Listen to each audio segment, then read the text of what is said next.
इस मानवा की शुरुआत 5000 साल पहले के निराशा के युग की कहानी से होती है, जब मानवता लगभग खत्म होने की कगार पर पहुंच गई थी। दुनिया को बचाने के लिए 4 महान हीरोज सामने आए। इन हीरोज ने एरेबॉस का सामना किया, जो कि बुराई का ओरिजिनेटर था।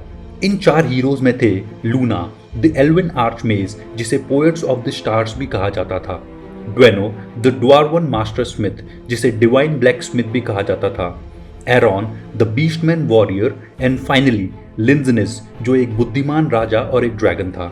5000 साल पहले युद्ध के बीच, जहां जमीन पर अनगिनत बॉडीज बिखरे पड़े थे, लिंजनिस काइल से कह रहा था कि वह उसके ड्रैगन हार्ट ले जाए और उसके बिना आगे बढ़े। काइल ने उसे चुप रहने को कहा और कहा कि वह उसे बचाएगा। लिंजनिस ने कहा कि उसके लिए अब बहुत देर हो चुकी है। काइल ने उसके हीलिंग पर ध्यान केंद्रित करने की कोशिश की, लेकिन लिंजनिस ने अचानक अपने सीने में हाथ डाला और अपना दिल बाहर निकाल दिया। काइल चौंक गया। लिंजनिस ने काइल से पूछा, क्या तुम्हें याद है जब हमने पहली बार मुलाकात की थी और हमने कहा था कि हम दुनिया को बचाएंगे? काइल ने अपने होठ काटे और गुस्से से कहा, तुम बेवकूफ छिपकली हो। लिंजनिस ने कहा, मुझे माफ करना, सब कुछ तुम पर छोड़ के जा रहा हूँ। लिंजनिस की आंखें भारी हो गई। उसने आखिरी सांस ली और उसका निधन हो गया। काइल ने सभी 4 हीरोज के नाम लेते हुए ड्रैगन हार्ट को पकड़ा। उसने इसे अपने शरीर में डालते हुए कहा, चाहे मेरा शरीर राख में बदल जाए, मैं तब भी लड़ता रहूंगा अपने दोस्तों की मौत का बदला लेने के लिए। उसकी तलवार ऊर्जा से चमक उठी। काइल ने एरेबॉस पर जोरदार हमला किया। कहानी अचानक एक महिला पर शिफ्ट होती है, जो कह रही थी कि जिस रात आकाश विस्फोटों की गूंज से भर गया था, बुद्धिमान राजा लिंजनिस और उसके बलिदान के कारण एरेबॉस को हराया गया। कहानी समाप्त होती है और एक बच्चा रोने लगता है। एक पुरुष महिला से पूछता है, तुम यह कहानी सभी बार क्यों सुना रही हो? महिला, जिसका नाम रेना है, कहती है, लियो को यह कहानी बहुत पसंद है। हम देखते हैं कि एक बच्चा पालने में है। रेना कहती है कि वह उसे हीरोज ऑफ द बिगिनिंग की कहानी फिर से सुनाएगी। जैसे ही वह कहानी सुनाती है, बच्चा गुस्से में बड़बड़ाने लगता है, लेकिन रेना इसे उसकी खुशी समझती है। बच्चा सोचता है, क्यों बार बार यह बकवास कहानी सुनाई जा रही है जब मैं खुद एरेबॉस को हरा चुका हूं। वह सोचता है कि इतिहास से उसका नाम क्यों हटा दिया गया। कहानी आगे रॉयल स्कूल ऑफ डिलन में शिफ्ट होती है। एक टीचर सभी को ध्यान केंद्रित करने को कहता है और बताता है कि वे हीरोज के युग में हैं। 5000 साल पहले हीरो रिकॉर्ड पहली बार उनकी दुनिया में आया। टीचर बोलता है कि रॉयल स्कूल ऑफ डिलन इस साल के लुमेन प्रवेश परीक्षा को होस्ट करेगा।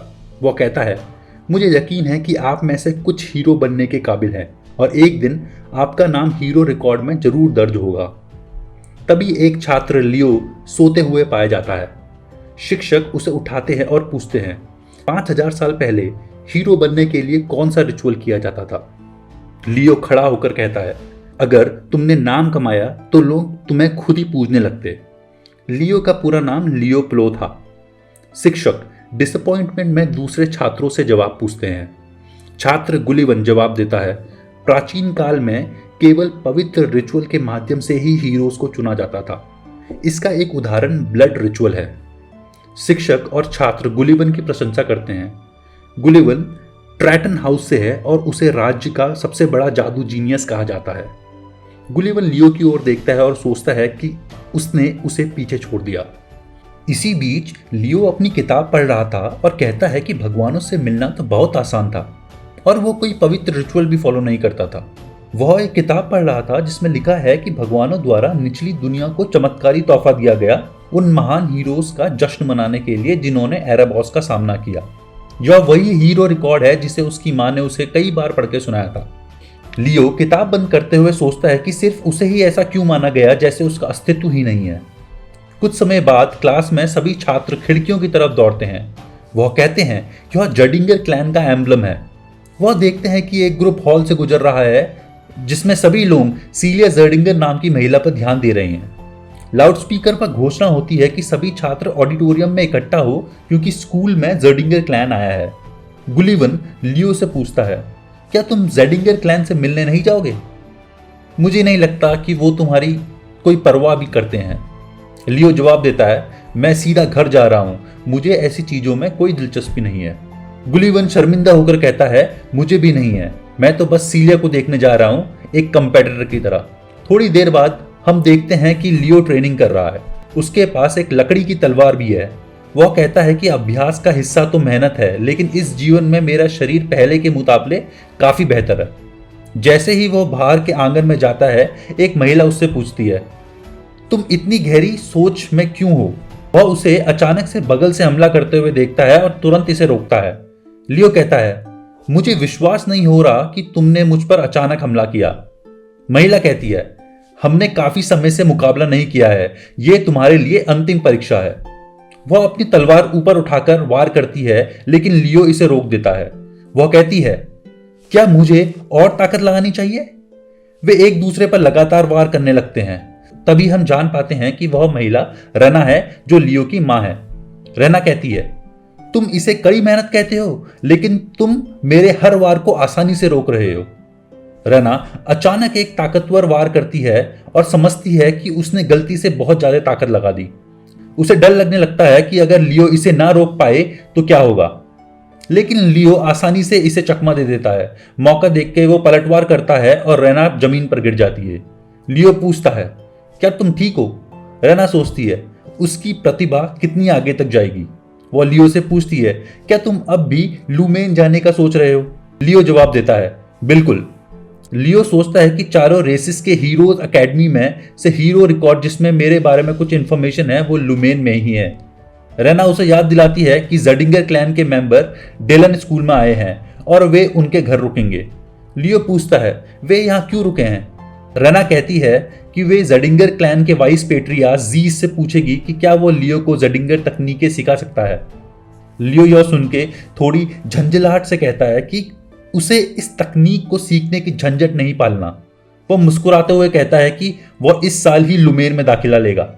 तभी एक गाड़ी घर पर आती है। एक महिला पूछती है, मेरे अंकल यहाँ क्यों रुकना चाहते हैं? गाड़ी से उतरते हुए वह महिला सीलिया जडिंगर के रूप में पेश की जाती है, जिसे स्वॉट प्रिंसेस कहा जाता है। वह पूछती है, हम इस छोटे परिवार में क्यों आए हैं जब मुझे लुमेन परीक्षा की तैयारी करनी थी? जीस कहता है, क्या तुम्हें लियो के बारे में जानने की क्यूरियोसिटी नहीं है? वह तो अब तक ऑरा भी इस्तेमाल नहीं कर सकता, उसमें कोई खास बात नहीं है। जीस हंसते हुए कहता है, मुझे नहीं लगता कि तुम उसे समझती हो। शाम को रेना और जीस सभी का स्वागत करते हैं। हम लियो के पिता डेड से भी मिलते हैं, जो प्लो हाउस के मुखिया हैं। जीस ने फिर सीलिया को सभी से मिलवाया और कहा कि तुम्हें इनका सम्मान करना चाहिए। सीलिया ने अपने हाथ अपनी छाती पर रखे और बहुत फॉर्मल परिचय दिया। हमें इस हफ्ते के लिए अपने घर में इनवाइट करने के लिए धन्यवाद। रेना ने उससे कहा, तुमसे मिलकर अच्छा लगा, और सोचने लगी कि सीलिया अपने पिता और भाई पर गई है। सीलिया ने देखा कि रेना के बाल काले और आंखें लाल है। उसने पूछा, क्या आप हमारे वंश से हैं? जीस ने बताया कि रेना वास्तव में तुम्हारी चाची है, जिसको सुनकर सीलिया हैरान रह गई। जैसे ही उनका सामान कमरे में ले जाया गया, हमने जीस को रेना से बात करते सुना। जीस ने कहा, हमने सबसे पहले रॉयल स्कूल ऑफ डेलन का दौरा किया, जहां छात्रों की भीड़ हमें देखने के लिए उमड़ पड़ी, लेकिन लियो वहां नहीं था क्योंकि उसे कोई दिलचस्पी नहीं थी और वह घर चला गया। रेना हंसते हुए बोली, अगर उससे किसी बात की रुचि नहीं है तो वह केवल ट्रेनिंग में दिलचस्पी रखता है। जीस ने फिर पूछा, लियो कैसा बच्चा है? रेना ने जवाब दिया, अनबिलीवेबल टैलेंट। जीस ने पूछा, क्या आपको सच में लगता है कि लियो फ्लेम्स ऑफ जर्डिंगर को इनहेरिट कर सकता है? रेना ने कहा, मैं यह सिर्फ इसलिए नहीं कह रही कि वो मेरा बेटा है, पर वास्तव में वो योग्य है। तभी हम देखते हैं कि लियो और सीलिया ट्रेनिंग कर रहे हैं। जीस ने कहा, अगर तुम यह कह रही हो तो मुझे उसकी परीक्षा खुद लेनी होगी। फ्लैशबैक में हम देखते हैं कि लियो प्रशिक्षण क्षेत्र में ध्यान कर रहा है। उसकी कलाई के चारों ओर ऑरा तैरने लगती है। लियो अपनी आंखें खोलते हुए कहता है, अब समय आ गया है, मेरा शरीर अब वह सब कुछ संभालने के लिए तैयार है। वह सोचता है कि उसने ऑरा अभी तक क्यों नहीं सीखी। अगर उसने पिछले जीवन में इन शक्तियों को पूरी तरह से नियंत्रित किया होता तो वह तबाही के बीज नहीं छोड़ता। तभी सीलिया पास आती है और पूछती है, क्या तुम लियो हो? लियो मुड़कर उसे भ्रमित नजरों से देखता है। सीलिया कहती है, मुझे लगता है कि तुम फाउंडेशनल चीजें ठीक से समझते हो, मैं तुम्हें तलवारबाजी में खास गाइडेंस दूंगी। लियो पूछता है, तुम कौन हो? सीलिया ने खुद को स्वॉर्ड प्रिंसेस के रूप में पेश किया। लियो ने कहा, तुम्हारा यह सोचने के लिए धन्यवाद, लेकिन मुझे ऐसी किसी व्यक्ति से गाइडेंस की आवश्यकता नहीं जो मुझसे कम स्किल्ड हो। सीलिया गुस्से में बोली, क्या तुम यह दावा कर रहे हो कि तुम मुझसे ज्यादा मजबूत हो? लियो ने कहा, अगर यह जिंदगी और मौत की लड़ाई हो तो शायद तुम मजबूत हो क्योंकि मैं ऑरा इस्तेमाल नहीं कर सकता, लेकिन केवल तलवारबाजी में यह बात अलग है। सीलिया गुस्से से तलवार उठाती है और कहती है, अगर तुम अपने टैलेंट पर इतना भरोसा करते हो तो आओ मुझसे मुकाबला करो। वो कहती है, अगर मैं जीत गई तो पूरे टाइम के लिए तुम मेरे सेवक बनोगे।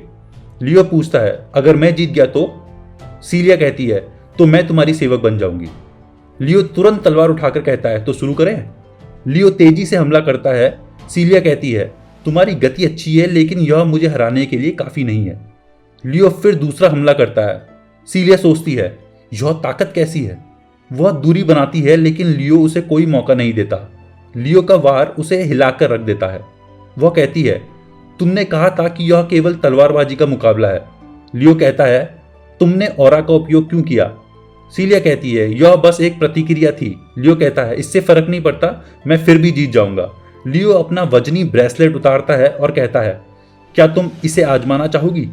सीलिया चौंककर कहती है, क्या तुमने अभी तक वजनी ब्रेसलेट पहना हुआ था?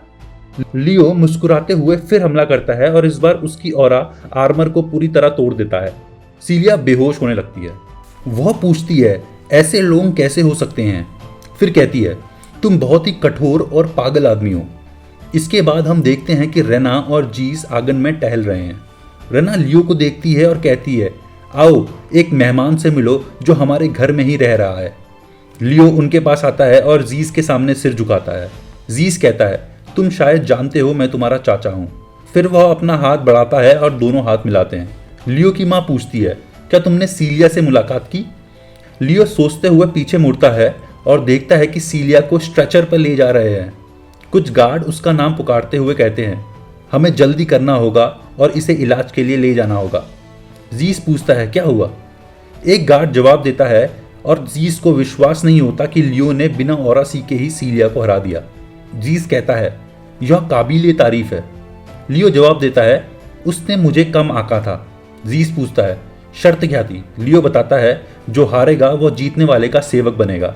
फिर कहता है, सीलिया पूरे हफ्ते के लिए मेरी सेवक बनेगी।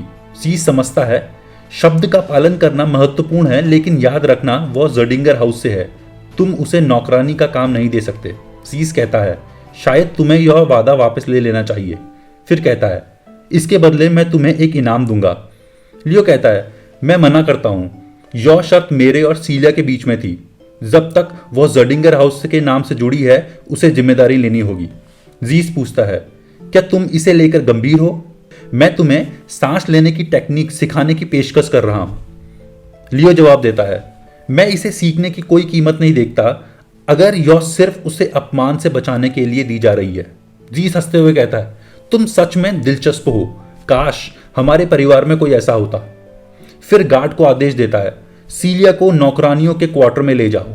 फिर जीस लियो से कहता है, नॉन फॉर्मल माहौल में तुम मुझे चाचा कह सकते हो। जीस लियो के कंधे पर हाथ रखता है और उसे दूर जाते हुए देखता है। क्या तुमने नहीं कहा था कि मैं लियो को सांस लेने की तकनीक सिखाऊं? फिर कहता है, मैं हमारे बड़े भाई से बात करूंगा ताकि लियो फीनिक्स ब्रेथ तकनीक सीख सके। इसके बाद दृश्य एक कमरे में बदलता है। सीलिया का चेहरा लाल है। वह कहती है, मैं इस हफ्ते तुम्हारी सेवा में रहूंगी। अब वह पूरी तरह एक नौकरानी की पोशाक में तैयार है और बहुत शर्मिंदा दिखती है। लियो कहता है, तुम पर यह पोशाक बहुत अच्छी लग रही है। मैंने कभी नहीं सोचा था कि तुम नौकरानी के कपड़ों में इतनी अच्छी दिखोगी। सीलिया जवाब देती है, मैं जानती हूं कि मैं खूबसूरत हूं, लेकिन तुम ऐसे कहोगे तो मुझे गुस्सा आ जाएगा। लियो कहता है, मुझे तुम्हें गुस्सा दिलाने का इरादा नहीं था। फिर कहता है, मेरा एक दोस्त है जो सुंदरता की बहुत तारीफ करता है, शायद उसकी आदतें मुझ पर असर कर रही हैं। तभी फ्लैशबैक से एक आवाज सुनाई देती है, अनंत की सुंदरता बेमिसाल है। अगर इस दुनिया में शांति वापस आ जाए तो मैं अपना पूरा जीवन सुंदरता फैलाने में बिताऊंगा। सीलिया कहती है, तुम्हारे पास एक अच्छा दोस्त है जो सुंदरता की तारीफ करना जानता है। फिर वह पूछती है, तुम क्या पढ़ रहे हो? लियो जवाब देता है, यह सिर्फ एक किताब है जो मैंने बचपन में पढ़ी थी। सीलिया किताब देखकर कहती है, यह वही किताब है जिसे मैंने 5 साल की उम्र में पढ़ा था। फिर कहती है, इधर बहुत सारी अच्छी बुक्स काइल के बारे में हैं। लियो बताता है, ग्रेट हीरोज ने जो कुछ भी किया उनमें से कई उपलब्धियां ऐसी है जिन्हें किसी एक हीरो से जोड़ना मुश्किल है। फिर कहता है, मुझे लगता है ये उपलब्धियां काइल की हो सकती हैं। सीलिया पूछती है, तुम किस बारे में बात कर रहे हो? काइल तो बस एक धोखेबाज था जिसने ग्रेट हीरोज की उपलब्धियां चुराने की कोशिश की। लियो कंफर्म करता है, क्या तुम काइल की बात कर रहे हो? वह जवाब देती है, यही सब सोचते हैं और मैं भी यही मानती हूँ। लियो को यकीन नहीं होता कि लोग काइल के बारे में ऐसा सोचते हैं। फिर वह पूछता है, क्या तुम नाश्ता करना और ट्रेनिंग शुरू करना चाहोगी? सीलिया कहती है, अगर तुम अनुमति दोगे तो मैं तुम्हारे साथ ट्रेनिंग करना चाहूंगी। असल में वो लियो की ताकत के पीछे सच्चाई जानना चाहती है। लियो कहता है, यह तुम्हारे लिए मुश्किल होगा, क्या तुम तैयार हो? सीलिया गुस्से में कहती है, मुझे कम मत समझो। इसके बाद वह जमीन पर गिर जाती है। लियो कहता है, जब तुम्हारी ताकत खत्म होने लगती है तो तुम्हारी प्रतिक्रिया धीमी हो जाती है और तुम्हारी चालों में ज्यादा खामियां आ जाती है। फिर कहता है, ऐसे में तुम अपनी पीठ को खुला छोड़ देती हो जैसे अभी किया। सीलिया पूछती है, तुम अपने शरीर के साथ ऐसा क्यों कर रहे हो? क्या इससे ट्रेनिंग में मदद मिलेगी? लियो जवाब देता है, आजकल के लोग पहले की तुलना में कमजोर हैं और तकनीकें भी अब बहुत मुश्किल हो गई हैं। फिर समझाता है, और आज तुम्हारे शरीर को ट्रेन करने में मदद करता है, लेकिन अगर शरीर कमजोर हो तो उसका कोई मतलब नहीं। सीलिया उठते हुए कांपती है और कहती है, कमजोर? तुम क्या कहना चाहते हो? लियो मुस्कुराता है, तभी सीलिया उल्टी कर देती है। वह तलवार उठाती है, उसे लियो की ओर दिखाती है और चिल्लाती है, मुझे कम मत समझो। इसके बाद वह लियो पर हमला करती है। लियो तलवार नीचे की ओर झटकता है, जिससे सीलिया की तलवार उसके हाथ से छूट जाती है। वह फर्श पर गिर जाती है और सोचती है, मैं क्यों नहीं जीत सकती? लियो उसके पास आकर कहता है, यह मुश्किल है ना? क्या तुम इससे सहमत हो? फिर कहता है, अपना हाथ आगे बढ़ाओ। वह उसे एक कंगन देता है। सीलिया उसे धन्यवाद देती है, लेकिन कंगन का वजन इतना ज्यादा है कि वह गिर जाती है। लियो कहता है, कल से ट्रेनिंग के दौरान तुम्हें इसे पहनना होगा। अगले दिन आंगन में सीलिया हाफते हुए कहती है, रुको। जीस पीछे खड़ा यह सब देख रहा होता है और कहता है, यह उसके लिए अच्छा अनुभव होगा। लूमेन जाने से पहले उसके घमंड को थोड़ा झुकना चाहिए। फिर वह लियो को बुलाता है। लियो पूछता है, क्या चाहिए? जीस बताता है, मैं पेट्रियाट से कहने जा रहा हूं कि वह तुम्हें फीनिक्स ब्रेथ की विरासत देने की अनुमति दे। लियो हैरान होकर पूछता है, क्या तुम परिवार की और तकनीक की बात कर रहे हो? फिर कहता है, मैंने सुना है इसे केवल परिवार में मान्यता प्राप्त लोग ही हासिल कर सकते हैं। सीलिया कहती है, मेरे पिता इसे इतनी आसानी से स्वीकार नहीं करेंगे। जीस कहता है, इसीलिए एक शर्त है। सीलिया पूछती है, वो शर्त क्या है? जीस जवाब देता है, लियो को लूमेन एंट्रेंस एग्जाम पास करना होगा। सीलिया चेतावनी देती है, यह परीक्षा असली लड़ाई होती है और लियो ऑरा का इस्तेमाल नहीं कर सकता। यह उसके लिए खतरनाक होगा। लियो मुस्कुराते हुए कहता है, शायद मेरे पास असली लड़ाई का अनुभव नहीं है, लेकिन इस जिंदगी में। फिर सोचता है, मैंने एराबॉस और कई अन्य राक्षसों को हराया है। जीस पूछता है, तुम्हारा विचार क्या है? लियो जवाब देता है, मुझे नहीं पता कि माँ और पिता क्या सोचेंगे। जीस कहता है, वह पहले से ही सहमत हो चुके हैं। लियो कहता है, फिर मैं तैयार हूं। जीस मुस्कुराता है और कहता है, मुझे पता था तुम यह परीक्षा जरूर दोगे। इसके बाद लियो सीलिया से कहता है, चलो ट्रेनिंग जारी रखते हैं। हम देखते हैं कि सीलिया उसके पीछे दौड़ रही है और कह रही है, तुम सच में सोचते हो कि मैं तुम्हारे साथ नहीं टिक पाऊंगी? एक हफ्ते बाद कई छात्र लूमेन एंट्रेंस एग्जाम के लिए तैयार हो रहे होते हैं। वो फुसफुसाते हैं, सीलिया यहाँ है, उसके साथ कौन है? सीलिया लियो से पूछती है, क्या तुम नर्वस हो? लियो जवाब देता है, बिल्कुल नहीं। फिर कहता है, तुम्हें अपनी बातों का तरीका सुधारना चाहिए। तुमने मुझे यंग मास्टर कहा, लेकिन अब तुम मेरी नौकरानी नहीं हो। तभी गुलिवन उसकी ओर पुकारता है। वो लियो को देखकर चौंकता है और कहता है, तुम ऑरा को संभाल भी नहीं सकते तो तुम यहाँ क्यों हो? फिर तुरंत अपना रवैया बदल देता है। एक लड़का सीलिया से पूछता है, कैसी हो? दोनों इस बात से चिढ़े हुए लगते हैं कि वह यहाँ क्यों आया है। फिर वह खुद को सीलिया से परिचित कराता है और कहता है, पिछली बार जब तुम स्कूल में थी तो मैंने तुम्हारा स्वागत किया था। मुझे डेलन का सबसे बड़ा जादुई जीनियस कहा जाता है। सीलिया माफी मांगते हुए कहती है, मुझे नहीं पता तुम कौन हो। फिर लियो का हाथ पकड़कर कहती है, मैं अब जा रही हूँ। जैसे ही वह चलती है, किसी और की आवाज सुनाई देती है जो उसका नाम पुकारता है। दो सफेद बालों वाले छात्र उनकी ओर आते हैं। सीलिया हैरान होती है और लियो सोचता है कि उसकी यह प्रतिक्रिया क्यों है। हमें लूलिन परिवार के दो लोग एबैड और चेल्सी से परिचय कराया जाता है। वह सीलिया से कहते हैं, काफी समय हो गया। लियो पूछता है, ये लोग कौन है? सीलिया बताती है, ये लूलिन भाई बहन हैं, ये भगवान और साम्राज्य के हीरो वंश से हैं। ये दोनों हमारे साथ परीक्षा देने वाले हैं, इसलिए हमें इन्हें हर हाल में हराना होगा। जर्डिंगर क्लैन लूलिन परिवार से कभी नहीं हार सकता। लियो उसे याद दिलाता है कि वह प्लो परिवार से है। एबेट कहता है, काफी समय हो गया। सीलिया सहमति से सिर हिलाती है। एबेट पूछता है, तुम्हारे साथ यह कौन है? सीलिया लियो का परिचय कराती है और कहती है, यह डेलट फैमिली का एक नोबल है। एबेट हंसते हुए कहता है, इसका मतलब यह है कि यह एक साधारण व्यक्ति है। लियो से घूरता है। एबेट उसकी ओर मुड़कर कहता है, पहला स्थान निश्चित रूप से मेरा होगा। फिर वह अपनी बहन चेल्सी से कहता है कि चलना चाहिए। सीलिया गुस्से में कहती है, मैं इन्हें पूरी तरह से हराने वाली हूं। तभी एक आदमी कहता है, लगता है यहां सब इकट्ठा हो गए हैं। सभी उसकी ओर देखते हैं। हमें लूमेन एकेडमी के एक प्रोफेसर एल्बाई जेरॉन से परिचय कराया जाता है, जो देखने में गोजो जैसा लगता है। सीलिया हैरानी से पूछती है, क्या ये सॉर्सरर ऑफ मान है? लियो पूछता है, ये कौन है? सीलिया कहती है, तुम सच में नहीं जानते? ये रिकॉर्ड में लिस्टेड हीरो है। लियो कहता है, तो यह इस युग के हीरो है। फिर वह ऊपर देखते हैं और उस आदमी की बाईं आंख में माना को पहचानता है। एल्बाई समझते हैं, परीक्षाओं के दो प्रकार होते हैं, एक के बाद एक मुकाबला और राक्षसों का दमन। वह कागज जलाते हुए कहता है, मुझे यह तरीका बोरिंग लगता है और मैं यह सब नहीं करना चाहता। अपनी कोट के नीचे से एक किताब निकालते हैं जो हीरो रिकॉर्ड है।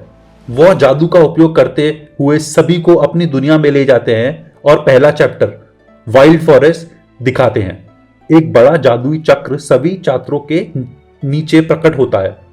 उनके हाथ चमकने लगते हैं और किताब से शब्द निकलने लगते हैं।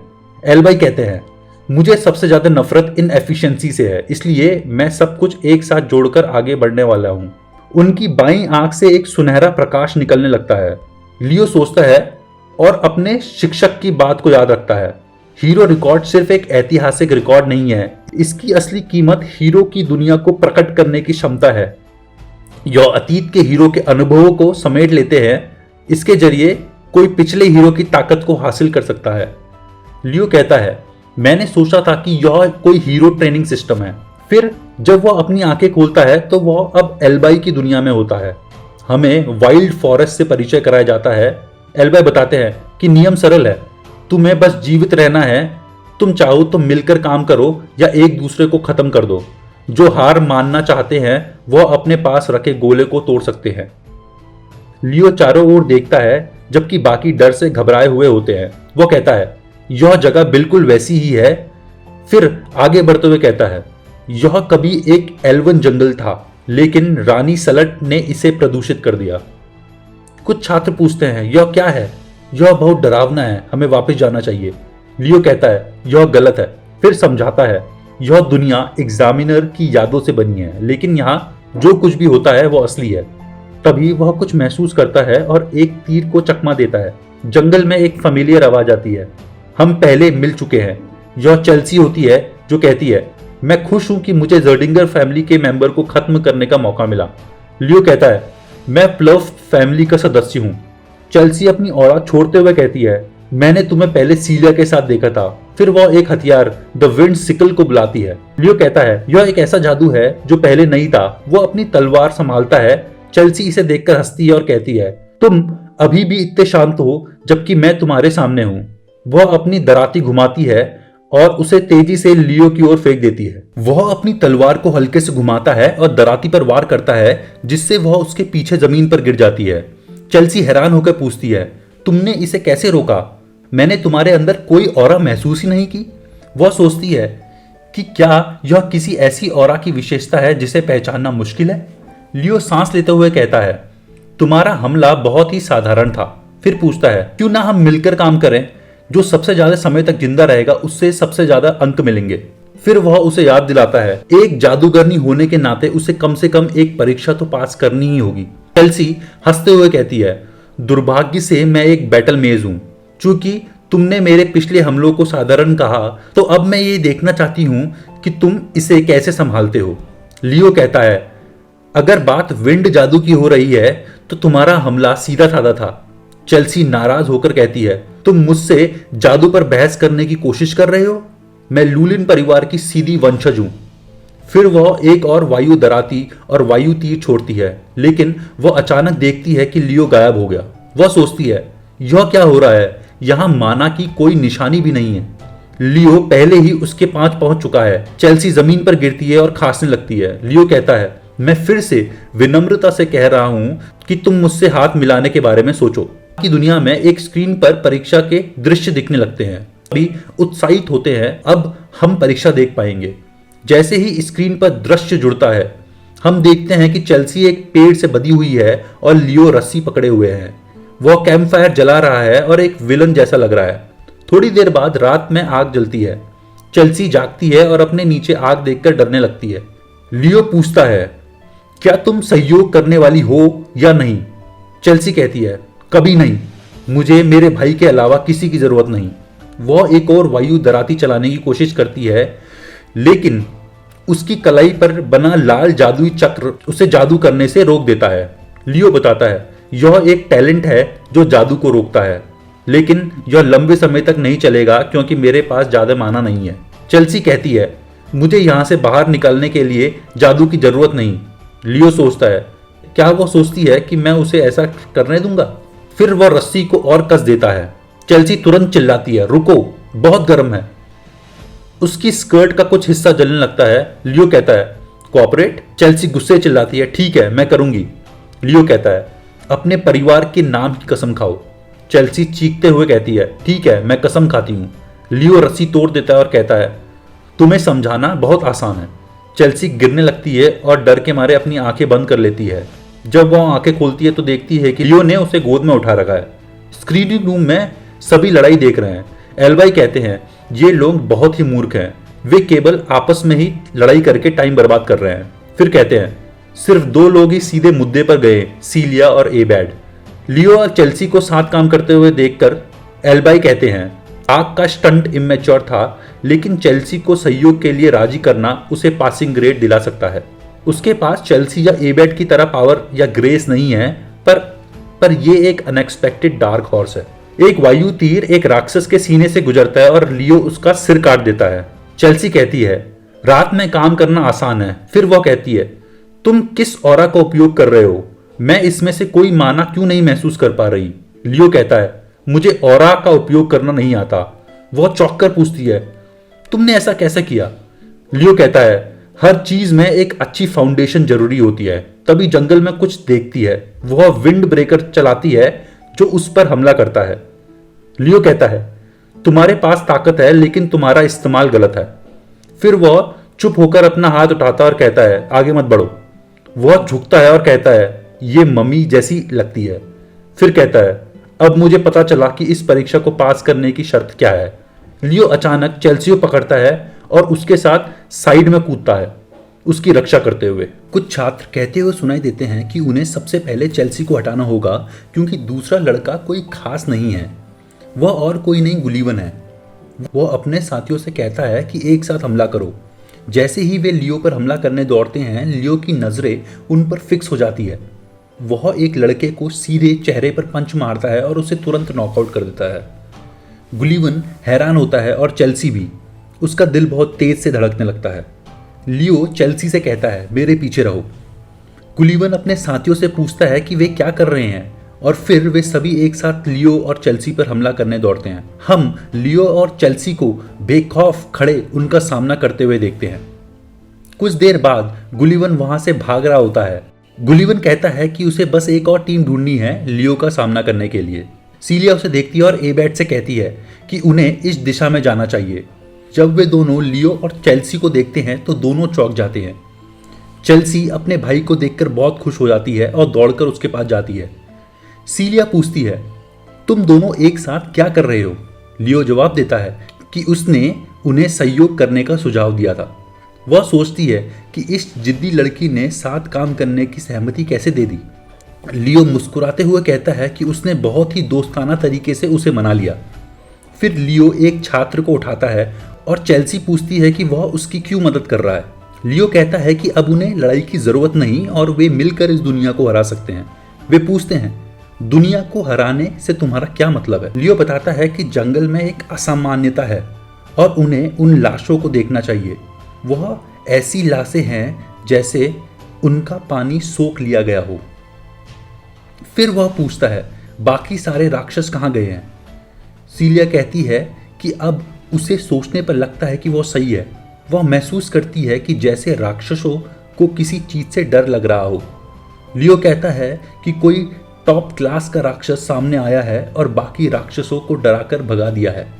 एबेड कहता है कि वह समझता है और एल्बाई का पहला मिशन टॉप क्लास के राक्षस को हराना था। फिर अचानक उसके शरीर में एक ठंडक दौड़ जाती है और वो सभी डर से जम जाते हैं।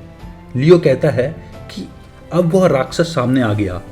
गुलिवन जंगल में अपनी छड़ी जलाए हुए चल रहा है। वह कहता है जो भी हो मुझे लियो को फेल करना ही है। फिर उसे जमीन पर एक बॉडी पड़ी हुई नजर आती है। वह उस बॉडी के पास गिरकर अपनी छड़ी पर कुछ महसूस करता है। फिर वह इसे अपने सिर पर महसूस करता है और घबराते हुए ऊपर देखता है और सामने एक विशाल मकड़ी उसे निगलने के लिए तैयार होती है। एकेडमी में एल्बाई परीक्षा देख रहा है। कुछ छात्र बातें कर रहे हैं कि उन्होंने कितना काम किया। एल्बाई कहता है कि अब तक लगभग 500 छात्र फेल हो चुके हैं। एक और शिक्षक उसे बताने की कोशिश करता है कि भले ही ऐसा हो, उन्हें लगभग 100 छात्रों का चयन करना ही होगा, जैसे कि बाकी रीजन्स में हुआ है। अब परीक्षा में सिर्फ 50 छात्र बचे हैं। एल्बाई कहता है कि अगर वे पॉइंट्स पर खरे नहीं उतरे तो वह सभी को फेल कर देगा।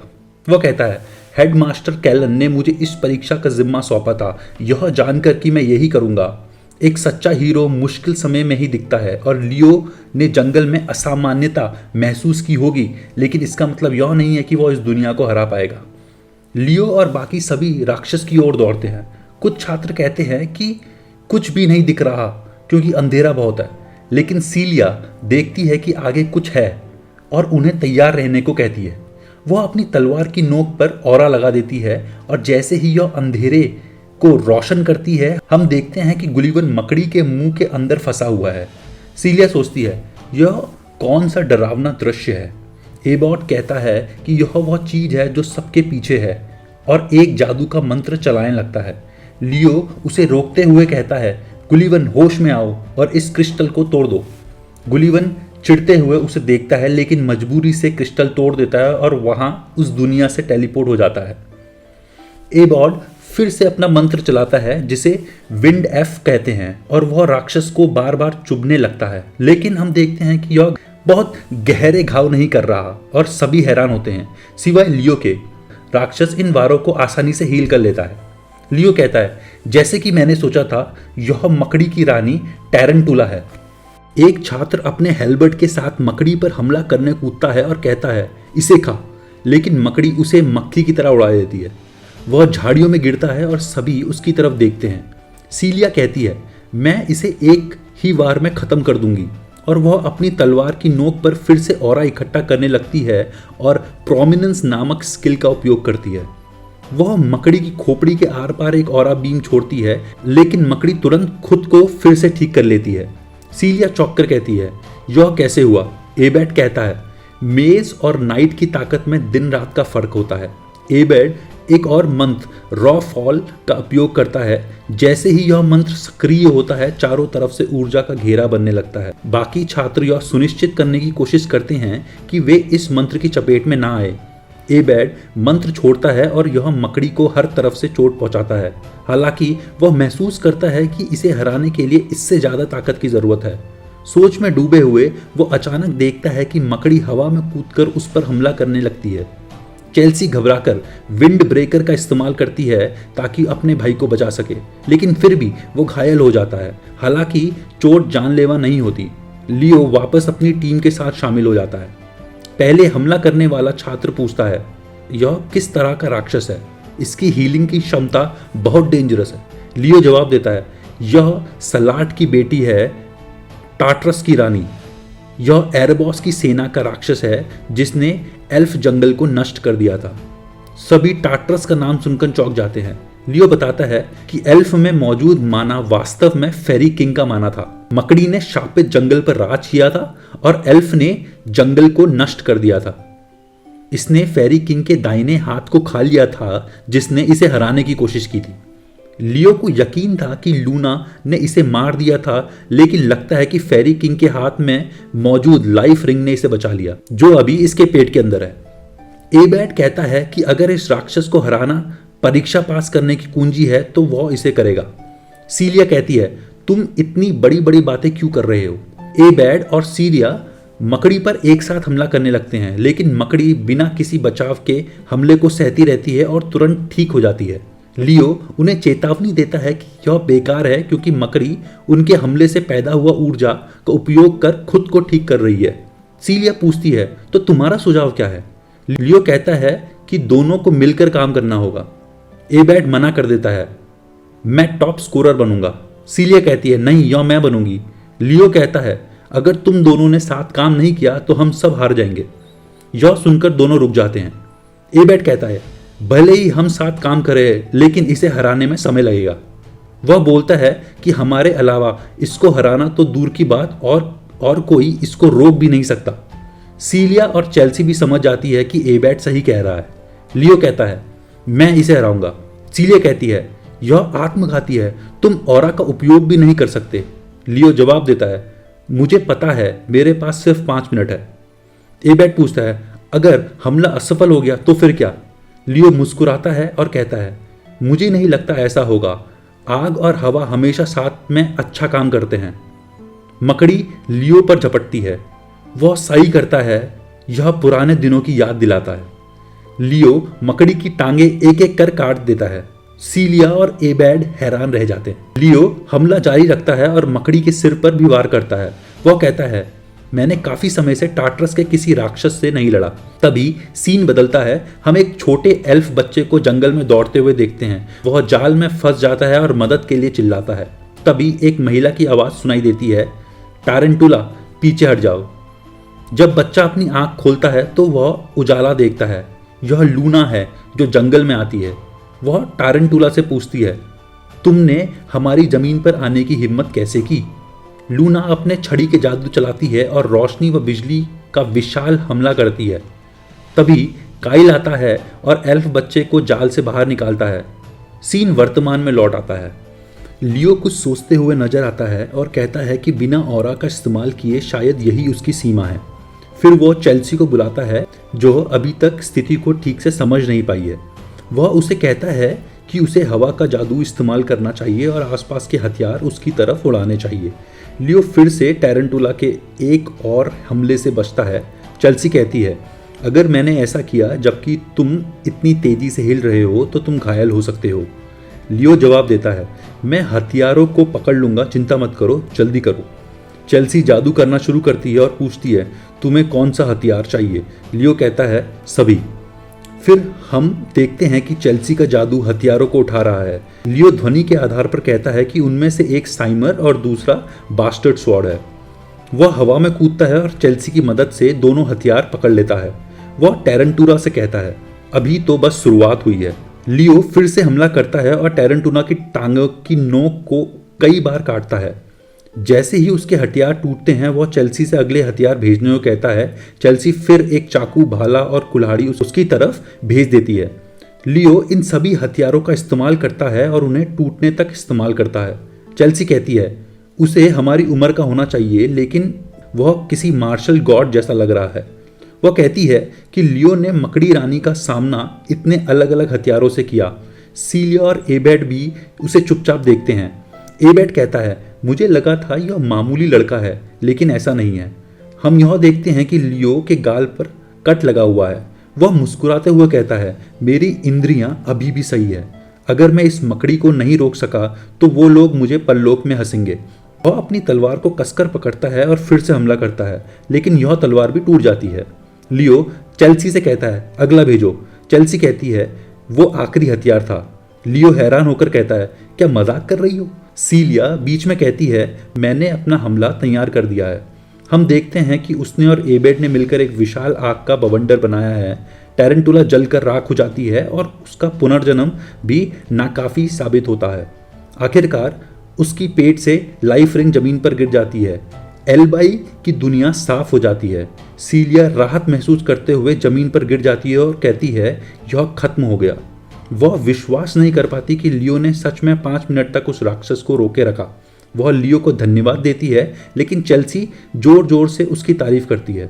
वह कहती है, तुम तो एक कहानी के हीरो जैसे लग रहे हो। लियो पूछता है, क्या सच में तुम ऐसा सोचती हो? चेल्सी जवाब देती है, हाँ, चूंकि मैं एक बैटल मेज बनना चाहती हूँ, मुझे करीब से लड़ाई की ट्रेनिंग चाहिए और मैं चाहती हूँ कि तुम मुझे सिखाओ। सीलिया कहती है, काश चेल्सी एक बार लियो की ट्रेनिंग अनुभव कर सके। लियो जमीन पे गिरी रिंग उठाता है और सोचता है कि क्या यह वही है जो वो सोच रहा है। तभी उसके सामने एक छोटी परी प्रकट होती है और रिंग में से एक सुनहरी रोशनी निकलने लगती है। यह एंजल शायद फ्लैशबैक में दिखा प्रिंस सिलियड है। लियो उससे पूछता है, क्या तुम्हें मेरा नाम याद है? मैं काइल हूँ। सिलियड सिर हिलाकर मुस्कुराता है और वापस रिंग में चला जाता है। लियो कहता है, ऐसा लगता है कि वह फेरी किंग बन गया और एल्बाई के खजाने की वजह से उसने आई ऑफ माना को फिर से हासिल कर दिया। तभी इंटरकॉम पर घोषणा होती है कि परीक्षण क्षेत्र से वापस लौटने की उल्टी गिनती शुरू हो गई है। दुनिया टुकड़ों में बिखरने लगती है और वे धीरे धीरे अपनी असली दुनिया में लौट जाते हैं। हम एक आवाज़ सुनते हैं, लियो, तुम्हारे प्रयास का इनाम है फेरी किंग का प्लेज। लियो हैरान होता है और एक अजीब सी जगह को महसूस करता है। वह किसी को देखता है लेकिन हमें उसका चेहरा नहीं दिखता। इसके बाद वो असलियत में लौट जाता है।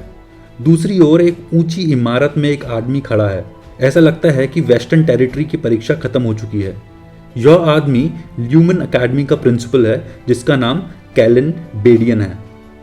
एक सहायक उससे पूछती है, क्या परीक्षा सच में खत्म हो गई? बाकी टेरिटरीज में तो अभी भी बहुत कुछ बाकी है। वे सोचते हैं कि एल्बाई ने कितने छात्रों को पास किया। कैलन कहता है, चूंकि यह एल्बाई की बात है, पास करने वालों की संख्या काफ़ी ज़्यादा है। अभी तक 40 छात्र पास हो चुके हैं। सहायक पूछती है, क्या यह बहुत ज़्यादा है? कैलन कहता है, इतना मत सोचो, मैंने केवल 10 छात्रों की उम्मीद ही की थी, लेकिन नतीजे से मैं बहुत खुश हूँ। वह कहती है कि अगर उसे अनुमान लगाना पड़े तो पहले स्थान पर सीलिया और एबेड होंगे। कैलन कहता है कि एल्बाई ने किसी अलग छात्र की सिफारिश की है छात्रों का रिप्रेजेंटेटिव के लिए।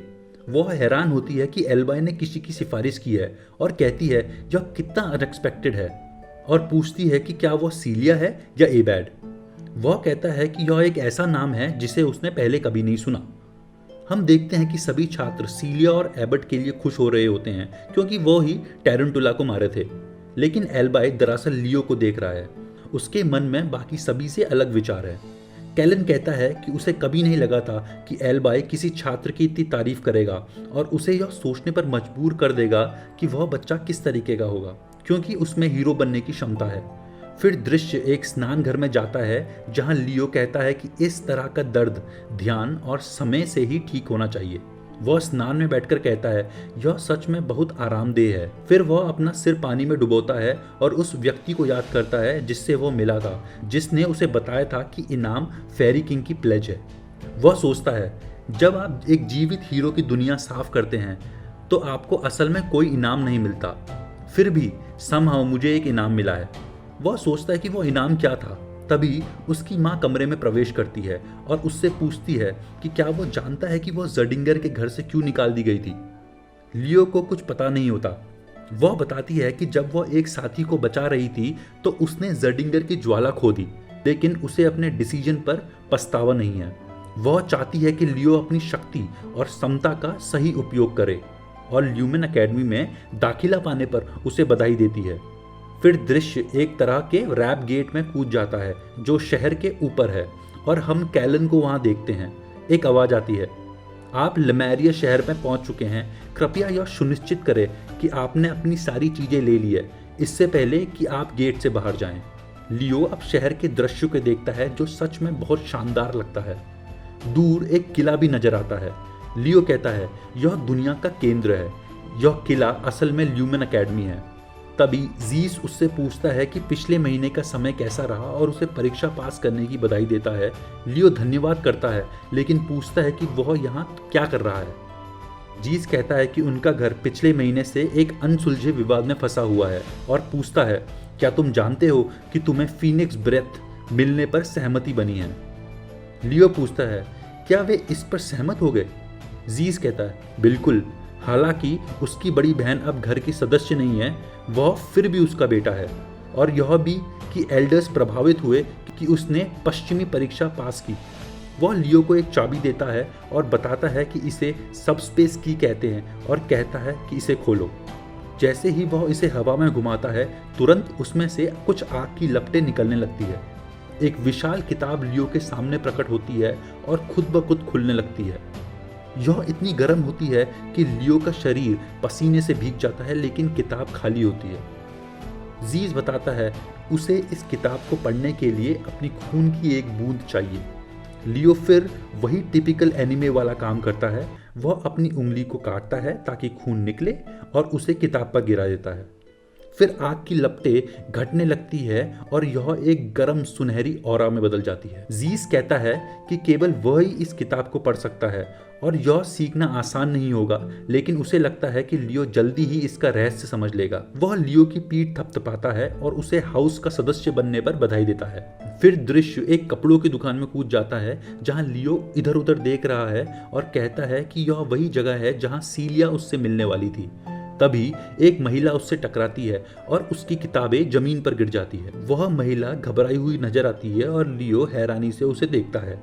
वह लियो को देखती है और तुरंत माफी मांगती है, कहती है कि वह ध्यान नहीं दे रही थी कि वह कहाँ जा रही है। वह जल्दी से निकल जाती है, लेकिन लियो कुछ देखता है और उसे उठाता है। यह उसकी आईडी होती है। उसका नाम क्लोई म्यूलर है और वह ल्यूमेन एकेडमी की एक नई छात्रा है। लियो दुकान में प्रवेश करता है और हम सुनते हैं कि सीलिया उससे पूछती है, तुम देर से क्यों आए? वह कहती है कि हमें तुम्हारा यूनिफॉर्म, किताबें और बहुत सारी चीजें खरीदनी है। लियो कहता है कि वह असल में चाचा जीस से मिलने गया था और सीलिया उत्साहित होकर पूछती है कि फैसला कैसा हुआ। वह फिर अपना हाथ आगे बढ़ाता है और एक आग की लपटें उस पर बननी शुरू हो जाती है। उसकी आंखों से भी एक आग की एनर्जी निकलती है और वह स्टोर के बीच में रहते हुए फीनिक्स ब्रेथ दिखाने लगता है। वह शॉक में आकर अपने सारे बैग गिरा देती है और कहती है कि यह असंभव है। मुझे 3 हफ्ते तो इस गुप्त तकनीक को महसूस करने में ही लग गए थे और उसने बस एक दोपहर में ही इसे सीख लिया। वह सोचती है कि लियो कौन है। फिर वे सब पोर्ट की ओर बढ़ते हैं जहां कुछ छात्र जहाज पर चढ़ने के लिए तैयार है। एक आदमी फिर सभी छात्रों की ओर बढ़ता है और हम लियो और सीलिया को भी देखते हैं। वह कहता है कि उनसे मिलकर अच्छा लगा और वह प्रोफेसर एलेंड्यू है जो नए छात्रों की नाइट की क्लास के इंचार्ज हैं। वह बताता है कि अब वे ल्यूमेन एकेडमी के लिए प्रस्थान करने वाले हैं, इसलिए जहाज पर चढ़ जाएं। हमें पता चलता है कि उन्हें ग्लेशियर नाइट का खिताब मिला है। जहाज के प्रस्थान करने पर हम देखते हैं कि वह किनारे पर बैठे हुए शराब पी रहे हैं, जबकि लियो और सीलिया जहाज एक्सप्लोर कर रहे हैं। तभी एक छात्र उन्हें बुलाता है, उन्हें एक कपल कहता है और पूछता है कि क्या उनके पास थोड़ी देर बात करने का समय है। सीलिया गुस्से में आती है। वह छात्र खुद को थॉमस बताता है और कहता है कि वह मोयरा राज्य से है। हमें पता चलता है कि वह एक एल्केमिस्ट है और कहता है कि वह पोशन से लेकर हथियार तक सब कुछ बेचता है और अगर उन्हें स्कूल में किसी चीज की भी जरूरत हो तो संकोच ना करे। लियो उसे एक दिलचस्प लड़का कहता है, उसका व्यापार कार्ड लेता है और अपना परिचय देता है। लियो पूछता है, क्या मैं अकेला हूँ जो इस स्थिति को अजीब पाता हूँ? वह कहता है, यह जगह बहुत ही शांत है, ऐसा लगता है जैसे कुछ गलत हो रहा है। सीलिया कहती है कि यह नए छात्रों के लिए एक वार्म वेलकम है जिन्होंने परीक्षा पास की और पूछती है कि क्या यह सामान्य नहीं है। लेकिन लियो खुद को इस भावना से बचा नहीं पाता और प्रोफेसर एलेंड्यू की ओर देखता है। थॉमस कहता है कि वे छात्रों के साथ ओरिएंटेशन से पहले कठोर नहीं होंगे और ठीक उसी वक्त जहाज हिलने लगता है, जबकि लियो ही एकमात्र है जो संतुलन बनाए रखता है। वह कहता है, मुझे लग ही रहा था। एक विशाल टेंटिकल समुद्र से बाहर निकलता है और जहाज के सामने जमीन पर गिरता है, जिससे थॉमस गिर जाता है।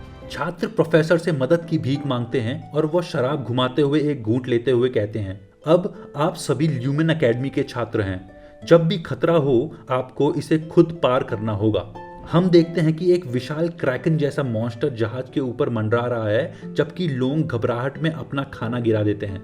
लियो तुरंत एक्शन में आ जाता है, क्रैकन के एक टेंटिकल काट देता है और सीलिया से कहता है कि शांत हो जाए। वह कहती है कि खुद की चिंता करे और अपनी तलवार को हीट से भरने लगती है। लेकिन हम देखते हैं कि टेंटिकल पीछे से एक अनएक्सपेक्टेड हमला करता है। सीलिया चीखती है और लियो उसे बताता है कि यह क्रैकन का सामान्य व्यवहार है, क्योंकि वह हीट को काउंटर करने के लिए वाटर स्प्रे करता है और यह बुनियादी ज्ञान है। सीलिया दिखाती है कि वह गुस्से में है क्योंकि वह उसे इस समय पाठ पढ़ा रहा है। फिर एक छात्र का पैर उठाकर क्रैकन उसे उठाता है और सीलिया और लियो इसे देखते हुए तुरंत क्रैकन पर दौड़कर उसका टेंटिकल काट देते हैं, जिससे छात्र वापस जहाज में गिर जाता है। थॉमस यह सब एक टेबल के नीचे से देखता है और कहता है कि यह तो तय था क्योंकि सीलिया सबसे अच्छे अंक प्राप्त करने वाली है, लेकिन लियो का क्या मामला है? वह बहुत ही मजबूत है और शक्तिशाली है। फिर थॉमस को एक बर्फीला टेंटिकल का टुकड़ा लगभग कुचल ही देता है। वह चिल्लाता है और कहता है कि ध्यान से मलबा फेंके। हम देखते हैं कि यह कोई और नहीं बल्कि क्लोई है, वह लड़की जिससे लियो पहले टकराया था, और वह बर्फ के जादू से क्रैकन पर हमला करती है। लियो उसे पहचानता है क्योंकि वह हवा में तैरते हुए क्रैकन पर बर्फ का जादू भेजती है।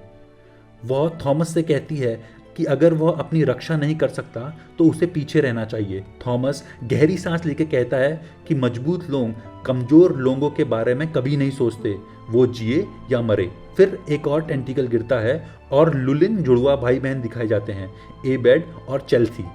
लियो चेल्सी से कहता है कंपटीशन खत्म नहीं हुआ है। चेल्सी हंसते हुए कहती है मुझे पता है। प्रोफेसर एक गिलास शराब निकालता है और कहता है कि लेक ल्यूमिन एकेडमी के रास्ते में है और इसमें बहुत सारे राक्षस हैं और क्रैकन एक शानदार स्वागत पार्टी के लिए बिल्कुल सही है। जैसे कि उम्मीद थी, सभी कप्तान सही में लीड कर रहे हैं। हम एक छात्र को देखते हैं जिसका नाम चेंजिया है, जो ईस्ट रीजन से है, और फिर वेस्ट रीजन से सीलिया और एबेड, नॉर्थ रीजन से क्लोई म्यूलर, साउथ से वॉल्डन थेडन और सेंट्रल से ड्यूरन मोयरा। वह कहता है कि इस साल के सभी नए छात्र बेहतरीन हैं। हम उन्हें एक साथ काम करते हुए देखते हैं। जैसे ही वे क्रैकन को हराने लगते हैं, प्रोफेसर एक बहुत बड़ी चुस्की लेते हुए कहता है कि केवल एक ही छात्र है जो उसे सबसे ज्यादा प्रभावित करता है, और वह अननोन फ्रेशमैन है। वह नोट करता है कि लियो की तलवारबाजी में कोई वेस्टेड मूवमेंट नहीं है और वह ऐसे चल रहा है जैसे वह क्रैकन की सभी हरकतों की भविष्यवाणी कर सकता है। वह मुस्कुराते हुए कहता है कि वह जल्द ही नाइट स्टडीज क्लास में उसे देखेगा। वे आखिरकार ल्यूमिन एकेडमी पहुंचते हैं और कुछ छात्र जैसे थॉमस का हाल बेहाल देखते हैं। थॉमस डिप्रेस्ड एक्सप्रेशन में कहता है कि वो जितने पोषण लाया था वह क्रैकन से बचने में ही खत्म हो गए। प्रोफेसर जहाज में कूदते हुए कहता है कि उन्हें अब हर समय झील को पार करना होगा ल्यूमिन एकेडमी आते जाते, इसलिए उन्हें जल्दी ही इसकी आदत से परिचित होना चाहिए। स्टूडेंट्स अब ओपनिंग सेरेमनी में जाते हैं जो ट्रेनिंग ग्राउंड में हो रही होती है। ट्रेनिंग ग्राउंड में एक विशाल ट्रैक जैसा दिखता है। पुराने स्टूडेंट्स अपने में गपशप मारते हैं और उम्मीद करते हैं कि काश इस साल अच्छे फ्रेशमैन हो, और फिर कहते हैं कि अब ओपनिंग सेरेमनी शुरू होगा। प्रोफेसर बताते हैं कि उन्हें रीजन्स के अनुसार लाइन में खड़ा होना है और सबसे अच्छे अंक पाने वाले छात्रों को हर लाइन के सामने खड़ा किया जाए। हेडमास्टर पहले कुछ शब्द कहेंगे, फिर हेडमास्टर सबको देखते हुए कहता है कि अगर वे हीरो बनने का सपना देखते हैं तो उन्हें हमेशा अपनी जान दांव पर लगानी होगी और अपनी लिमिट्स को पार करते हुए आगे बढ़ना होगा। जो ऐसा नहीं कर सकते वे यहाँ नहीं रह सकते। वह अपने सामने की मेज को तोड़ता है यह दिखाने के लिए कि अगर वे तैयार नहीं हैं तो वे इस एकेडमी में टूट जाएंगे। फिर एक शिक्षक घोषणा करता है कि अब फ्रेशमैन रिप्रेजेंटेटिव भाषण देगा। लोग लियो प्लोफ का नाम सुनकर चकित हो जाते हैं। जब लियो ऊपर देखता है तो उसे एल्बाई मंच पर खड़ा हुआ दिखता है और वह सोचता है कि क्या उसने ही तो उसकी सिफारिश नहीं की। एल्बाई उसे मुस्कुराते हुए देखता है। लियो मंच पर चढ़ता है, एक किताब पकड़ता है और प्रोफेसरों और सीनियरों से कहता है अब फ्रेशमैन ल्यूमिन में प्रवेश करेंगे और वे इसके गर्वित सदस्य बनेंगे। कुछ छात्र कहते हैं कि उन्होंने कभी इस लड़के का नाम नहीं सुना और पूछते हैं कि रिप्रेजेंटेटिव टॉप स्कोरर्स में से क्यों नहीं है। लियो फ्रेशमैन्स की आंखों को देखता है और महसूस करता है कि वह उसको सीरियस ही नहीं ले रहे। वह किताब बंद करता है और उन्हें धन्यवाद देता है। शिक्षक उसे धन्यवाद देते हुए पूछते हैं कि अब उसका लक्ष्य क्या है नए छात्र रिप्रेजेंटेटिव के रूप में। लियो मुस्कुराते हुए सोचता है कि क्या शिक्षक उसको उन छात्रों को उकसाने के लिए बोल रहा है जो इस टाइटल के लिए लगभग योग्य थे। शिक्षक आसपास में कहते हैं कि यह नया रिप्रेजेंटेटिव अच्छा व्यवहार करता है और बुरा मॉडल छात्र भी नहीं है। लगता है यह एक शांत मेंटर समारोह होगा। लेकिन लियो अपने फेलो स्टूडेंट से कहता है कि अगर उनको मेन स्पॉट चाहिए तो आए और इसे लेकर दिखाएं। हम टॉप स्कोरर्स के विभिन्न भावनाएं देखते हैं। एबेड और सीलिया विश्वास नहीं कर पाते कि उसने यह कहा, जबकि चैन हैरान है और वॉल्डन और ड्यूरेन अभी भी बस गुस्से में ही दिखते हैं। लियो उनसे कहता है कि चाहे जो कोई भी हो, वो हर चुनौती को सच्चाई से स्वीकार करेगा। कुछ समय बाद वे डॉर्मेट्री पहुंचते हैं। इससे पहले कि वे अंदर जाएं, एक आदमी उन्हें बताता है कि कल एक सप्ताह के लिए एक्सप्लोरेटरी कक्षाएं शुरू होगी। इस दौरान जो भी उनकी इच्छा का सब्जेक्ट है, वे जो भी कक्षा चाहे वो ले सकते हैं, और इस प्रक्रिया में वे 3 सब्जेक्ट चुनेंगे जिसमें वे मास्टर बनना चाहते हैं। वे उन्हें सबको जल्दी से सोने को कहता है ताकि वे अपनी पहली कक्षा के लिए देर से ना पहुंचे। हम सभी छात्रों को डॉर्म में जाते हुए देखते हैं। लियो का कमरा 302 है और थॉमस उसका पड़ोसी है, जो कहता है कि लगता है कि वे एक दूसरे के आसपास है और वह अगले दिन के लिए उत्साहित है।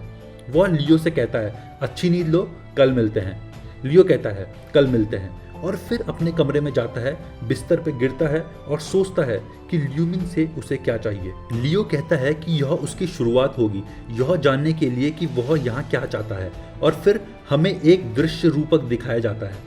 हम देखते हैं कि एक विशाल पुस्तकालय के बीचों बीच एक बड़ा पत्थर का स्तंभ खड़ा है, जैसे आकाश में सितारे फैले हों।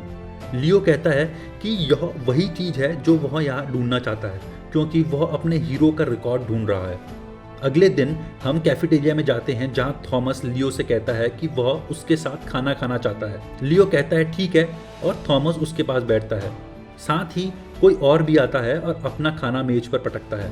लियो उससे पूछता है कि वह कौन है, और हम देखते हैं कि यह ड्यूरन है, जो लियो से पूछता है कि क्या उसने कल की स्पीच में जो कहा वो सच था। लियो कहता है शायद उसकी बातें थोड़ी प्रोवोकेटिव थी।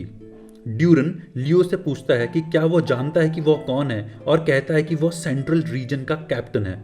लियो और थॉमस दोनों उसको नजरअंदाज करते हुए अपना खाना खाते रहते हैं। ड्यूरन गुस्से में आ जाता है और हम देखते हैं कि एक पीली एनर्जी उसकी ओर से निकलने लगती है और वह टेबल को किक मार के उनका खाना हवा में उड़ा देता है। लियो अपनी सीट से कूदता है और अपनी कांटे से अपना सारा खाना उठा लेता है, जैसे स्पाइडरमैन में दिखाया गया था। बस फर्क इतना है कि उसने अपने खाने को एक चीज बर्गर में बदल लिया। ड्यूरन अब भी गुस्से से दिखता है और लियो कहता है कि इस तरह इतनी कीमती चीज खाना फेंक देना अव्यवहारिक है। ड्यूरन कहता है कि वह उसे उस हाई हॉर्स से नीचे खींचेगा, क्योंकि उसे नहीं सहन हो सकता कि कोई उससे कमजोर व्यक्ति इतनी अकड़ दिखाए। फिर हम देखते हैं कि एक प्रोफेसर अपना हाथ ड्यूरन के कंधे पर रखता है, लेकिन वह लियो के कंधे पर भी अपना हाथ रखता है और वह दोनों के बीच आ जाता है। वह कहता है कि एक फ्रेशमैन रिप्रेजेंटेटिव और दूसरा सेंट्रल रीजन का कैप्टन। पहले दिन लड़ाई करना गंभीर मामला है और पूछता है कि क्या वे आने वाली स्थिति का सामना कर सकते हैं। अब हम एक्सप्लोरेटरी क्लास में जाते हैं, विशेष रूप से नाइट डिवीजन में, जहां हम छात्रों को प्रोफेसर के साथ खड़ा हुआ देखते हैं। एक स्टूडेंट प्रोफेसर को बोलता है कि प्रोफेसर, क्लास स्टार्ट होने वाली है, जबकि सीलिया दरवाजे की तरफ देखती है और बोलती है कि लियो अभी तक क्यों नहीं आया। फिर हम लियो का हाथ दरवाजे के फ्रेम पर देखते हैं। वह और ड्यूरन दोनों थक चुके होते हैं। सीलिया दौड़ते हुए आती है और पूछती है कि क्या हुआ। लियो ड्यूरन को देखता है और सोचता है कि ये हमारा पनिशमेंट था। प्रोफेसर कहते हैं कि अब चूंकि सभी यहाँ हैं, वह क्लास शुरू करेगा। वह फिर से सभी को खुद का परिचय कराता है और कहता है कि वह उनके पहले साल का नाइट स्टडीज का प्रोफेसर है। ड्यूरन सिर्फ लियो के सिर पे छेद करता हुआ घूरता है और थॉमस सोचता है कि क्या वे पहले ही दिन युद्ध शुरू कर देंगे। प्रोफेसर कहता है कि माना से 3 शक्तियां निकलती है, मैजिक एनर्जी, सोल एनर्जी और ऑरा, और इनमें से ऑरा सबसे कठिन होती है। क्या वो जानता है कि ऐसा क्यों होता है? सीलिया कहती है कि ऑरा उसके कन्वर्जन प्रोसेस के दौरान अपनी माना फ्लूइडिटी खो देती है। वह कहता है कि यह सही है और बताता है कि जबकि मैजिक एनर्जी और सोल एनर्जी माना को उसी नेचुरल स्टेट में यूज करती है, ऑरा माना को एब्जॉर्ब करती है और उसे बॉडी के अकॉर्डिंग प्रोसेस करती है। फिर वह एक ठंडी ऑरा छोड़ता है और पूछता है कि क्या उनमें से कोई बता सकता है कि वे अपने शरीर में अक्यूमुलेटेड ऑरा का उपयोग कैसे कर सकते हैं। सीलिया सोचती है कि क्या यह किसी बल का उपयोग करने के बाद बाहर निकल नहीं आती। लियो कहता है कि ऑरा की शक्ति को माना जलाकर उपयोग किया जा सकता है। प्रोफेसर कहता है कि यह सही है। प्रोफेसर फिर उससे पूछता है कि क्या वो जानता है कि माना जलाने पर सबसे महत्वपूर्ण चीज क्या है। लियो कहता है स्टेमिना। वह लियो से कहता है यह इम्प्रेसिव है और पूछता है कि क्या उसने ऑरा की ट्रेनिंग की है। लियो कहता है कि उसने नहीं की और प्रोफेसर मुस्कुराता है, कहते हुए कि यह सोचना दिलचस्प है कि जो व्यक्ति इसे सही से स्टडी नहीं कर पाया वो इसके एसेंस को पकड़ने में सफल हुआ। वह कहता है कि अब वह थ्योरी को छोड़ देना चाहता है और वे सभी थोड़ा शरीर हिला लें। फिर हम उसे ऑरा को अपने पैरों के नीचे रखते हुए देखते हैं और सभी छात्र हैरान होकर उसे देखते हैं क्योंकि वह ऑरा का उपयोग करके आसमान में उड़ रहा होता है। वह कहता है कि यह बेसिक प्रिंसिपल है, अपनी ऑरा की शक्ति को अपने पैरों में केंद्रित करना। वह इसका उपयोग करके खुद को मजबूती से नीचे उतारता है, यह कहते हुए कि इसके पोटेंशियल यूज इनफाइनाइट है।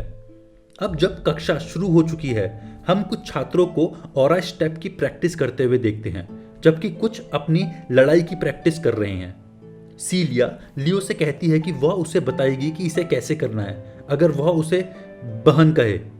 लियो घमंड करता है और कहता है कि मुझे इसकी जरूरत नहीं, क्योंकि ऑरा को यूज करना ज्यादा मुश्किल नहीं होना चाहिए। ड्यूरन अभी भी लियो को घूर रहा है और वह घबराकर अपनी अंगूठी काटता है। प्रोफेसर फिर मुस्कुराते हुए कहता है कि सभी को यह याद होगा कि आज सुबह एक छोटी सी हलचल हुई थी। चेल्सी सोचती है कि क्या हो रहा है, जबकि थॉमस अपने तरीके से उसके पास जाता है और कहता है कि वह उसे सब कुछ बताएगा। फिर प्रोफेसर ड्यूरन और लियो से कहते हैं कि वे आगे आएं। प्रोफेसर ड्यूरन से पूछता है कि वह इतने गुस्से में क्यों है। ड्यूरन कहता है कि वह गुस्से में नहीं है और प्रोफेसर उसे ट्रैक पर जाने के लिए कहता है, यह कहते हुए कि वे क्लास रिप्रेजेंटेटिव के पद के लिए एक दूसरे के साथ दौड़ लगाएंगे। इस मुकाबले में उन्हें ऑरा का उपयोग बिना किसी पाबंदी के करने की अनुमति है। ड्यूरन इस पर हैरान होता है क्योंकि उसे लगता है कि उसे गंभीर फायदा होने वाला है। जैसे ही मुकाबला शुरू होने वाला होता है, हम देखते हैं कि थॉमस उस मैच पर सट्टा लगा रहा होता है। वह कहता है कि एक और है मोयरा का जीनियस और हीरो का वंशज ड्यूरन मोयरा, बिजली की ऑरा का मास्टर, जबकि दूसरी ओर है वह गहरा घोड़ा जो बाहरी इलाकों से आया है और जिसने हर क्षेत्र के कप्तानों को पीछे छोड़ते हुए पहले साल का रिप्रेजेंटेटिव बनने में सफलता पाई। सभी अन्य छात्र कहते हैं कि पहले की तरह लगता है कि लियो ऑरा कदम का इस्तेमाल नहीं कर पा रहा है और वे उसके द्वारा किए गए कामों के बारे में बात करते हैं, यह कहते हुए कि उन्हें वह बिल्कुल पसंद नहीं है। वे कहते हैं कि सभी कप्तानों ने खुद को साबित किया जबकि लियो ने यह नहीं किया। प्रोफेसर कहता है कि जो भी पहले फिनिश लाइन को पार करेगा वही जीतेगा और यह भी कि परिणाम चाहे जो भी हो उन्हें उसे शालीनता से एक्सेप्ट करना होगा क्योंकि यही शूरवीरता है। चेल्सी कहती है कि वास्तविक रूप में लियो का जीतना नामुमकिन है, लेकिन वह यह भी कहती है कि लियो ने हमेशा सभी की उम्मीदों से ज्यादा किया है। फिर प्रोफेसर कहता है जाओ और दौड़ शुरू हो जाती है। हम देखते हैं कि ड्यूरन अपनी बिजली की ऑरा का उपयोग कर रहा है और वह लियो को पीछे छोड़ते हुए कहता है कि वह पहले जाएगा, उसे एक नौसिखिया कहकर। अब सभी छात्र कहते हैं कि ड्यूरन का नाम सच में बहुत बढ़िया है। वही दूसरी ओर वे कहते हैं कि लियो काफी खराब है। हम देखते हैं कि लियो ऑरा का इस्तेमाल अपने पैरों से करना शुरू कर देता है और छात्र दावा करते हैं कि लियो का रिप्रेजेंटेटिव बनना धोखाधड़ी था। चेल्सी जो केवल लियो की समर्थक है, लियो से कहती है कि वह अपनी पूरी कोशिश करे। इसी बीच ड्यूरन पहले ही आधे रास्ते तक पहुंच चुका होता है और थॉमस को यह महसूस होता है कि यह बुरा है क्योंकि लियो काफी पीछे है। लियो दौड़ते हुए अचानक दीवार की ओर भागता है। चेल्सी पूछती है कि वह क्या कर रहा है। फिर हम उसे ऑरा कदम का इस्तेमाल करते हुए देखते हैं और वह तेजी से एरिना की सीटों तक पहुंच जाता है। वह मुड़ता है और ड्यूरन को देखता है जो आधे रास्ते से भी आगे निकल चुका है। लियो फिर से और अधिक ऑरा जमीन पर संचित करता है और उसे जोर से धक्का देता है जिससे एक विस्फोट होता है। ड्यूरन हैरान हो जाता है जब लियो विस्फोट की गति का इस्तेमाल करके उसे पीछे छोड़ देता है और वह उसे ट्रैश टॉक करने लगता है। लियो फिनिश लाइन को पार कर लेता है, धीरे धीरे अपनी गति कम करता है और ड्यूरन को चौंका देता है। लियो उसे शरारती मुस्कान देता है जबकि अन्य छात्र विश्वास नहीं कर पाते। वे कहते हैं कि यह कोई मजाक नहीं था। ड्यूरन को पहले साल में सबसे तेज माना जाता था और यह सोचने की बात थी कि लियो ने उसे हरा दिया। वे जानते हैं कि उन्होंने सुना था कि लियो ऑरा कदम तक नहीं जानता था। चेल्सी समझती है कि यह ऑरा कदम नहीं था बल्कि यह फीनिक्स कदम था। थॉमस और चेल्सी लियो की जीत पर खुश होते हैं जबकि प्रोफेसर दौड़ का विश्लेषण करते हुए मानता है कि ड्यूरन ने अपनी विशेषता बिजली की ऑरा का उपयोग करके अपनी गति बढ़ाई, जो वास्तव में हैरान करने वाली बात थी।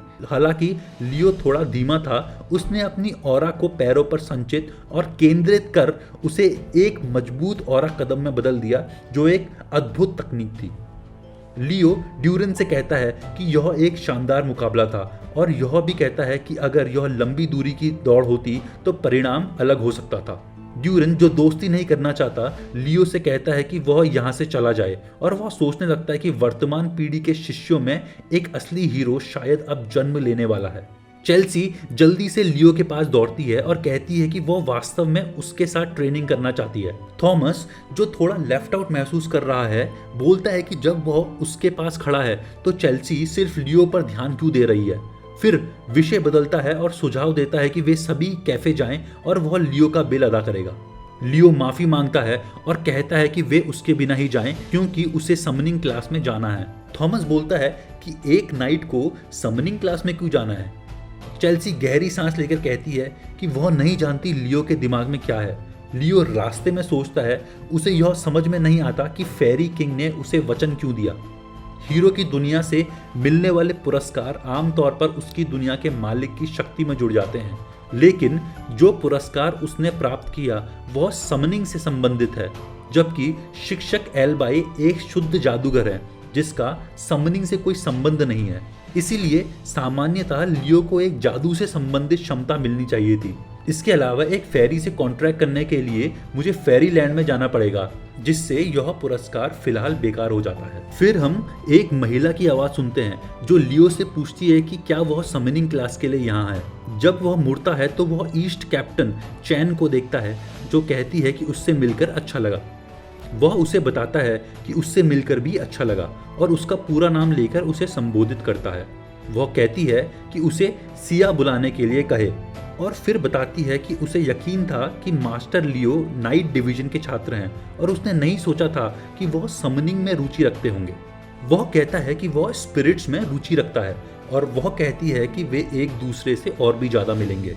लियो फिर पूछता है कि क्या वो उसे दिखा सकती है कि उसने किस स्पिरिट से कॉन्ट्रैक्ट किया है। वह एक छोटी सी वाटर स्पिरिट बुलाती है और पूछती है कि क्या लियो अपनी स्पिरिट दिखा सकता है। वह कहता है कि उसने कोई कॉन्ट्रैक्ट नहीं किया है। शिया फिर कहती है कि अगर उसे मदद चाहिए तो वह बिना किसी संकोच के उसे बुला सकता है और वह उसे समनिंग के बारे में सलाह देगी। वह कहता है कि वह ऐसा करेगा और फिर पूछता है कि वह कितनी उम्र की है। वह कहती है कि वह 17 साल की है और बताती है कि उसे पता है कि लियो 15 साल का है और उसने उसे सीलिया से बात करते हुए देखा था। वह कहता है कि वह बहुत युवा लगती है और यहाँ तक कि चेल्सी से भी छोटी लगती है। सिया उसे घूरते हुए कहती है कि क्या उसने अभी कुछ बुरा सोचा। वह मना करता है। वह कहती है कि उसे ड्यूरन के खिलाफ उसके मैच ने बहुत प्रभावित किया और वह आश्चर्यचकित थी जो उसने देखा। वह कहती है कि वह भीड़ में थी और एक दिन वास्तव में उम्मीद कर रही थी कि वह उसकी चुनौती एक्सेप्ट करेगा। वह हंसते हुए कहता है कि बेशक, और वह मुस्कुराती है। फिर समनिंग डिवीजन की एक्सप्लोरेटरी क्लास शुरुआत होती है और हम सबको एक मैदान या पहाड़ी पर इकट्ठा हुए देखते हैं। हम वॉल्डन और अन्य महिला छात्रा को देख सकते हैं जो लियो और शिया को घूरते हुए पलटते हैं। लियो पूछता है कि क्या यही सभी लोग हैं और सिया कहती है कि समनिंग बहुत लोकप्रिय नहीं है। वह कहता है कि यह समझ में आता है लेकिन उसे नहीं लगता कि क्लास यहाँ होनी चाहिए।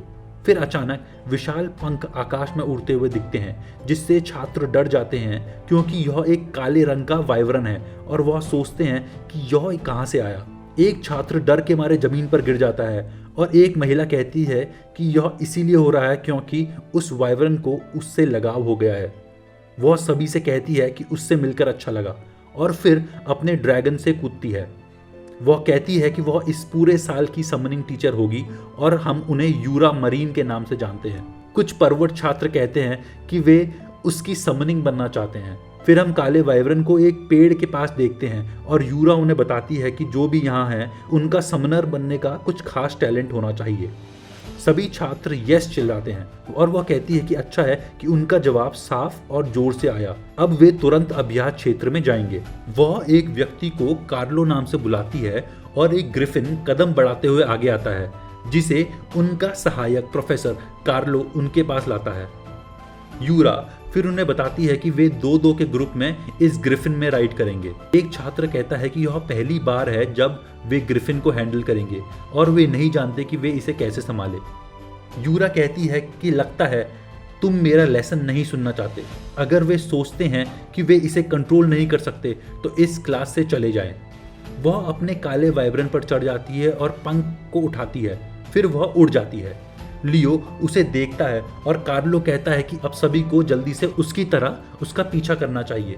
कुछ छात्र ग्रिफिन के साथ खेलते हुए कहते हैं कि वे उनसे ज्यादा दोस्ताना हैं जितना उन्होंने सोचा था, जबकि कुछ छात्र परेशान दिखते हैं। सिया फिर लियो के पास आकर पूछती है कि क्या वह उसके साथ ग्रुप बना सकती है और वह कहता है कि वह जो चाहे कर सकती है। अब वे समुंदर के ऊपर उड़ते हैं और बाहर एक सुंदर दिन है। सब ठंडी हवा का आनंद ले रहे हैं जबकि यूरा के पीछे पीछे उड़ रहे हैं। वे कहते हैं कि उन्हें उम्मीद नहीं थी कि वे ग्रिफिन पर सवारी करेंगे, लेकिन यह समझ में आता है क्योंकि वे ल्यूमिन में हैं। लगता है कि सभी को मजा आ रहा है। सिया कहती है कि उसे बेकार में ही चिंता हो रही थी, ये बहुत ज़्यादा जेंटल है। लियो कहता है कि फिर भी सतर्क रहना सबसे अच्छा होगा क्योंकि ग्रिफिन पहली बार सवारियों के लिए कठिन समन होते हैं।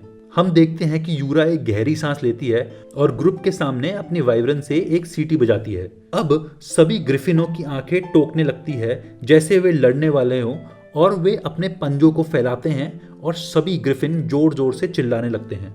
छात्रों को समझ में नहीं आता कि क्या हो रहा है। वे कहते हैं कि वे अभी एक सेकंड पहले ही उनके कंट्रोल में थे।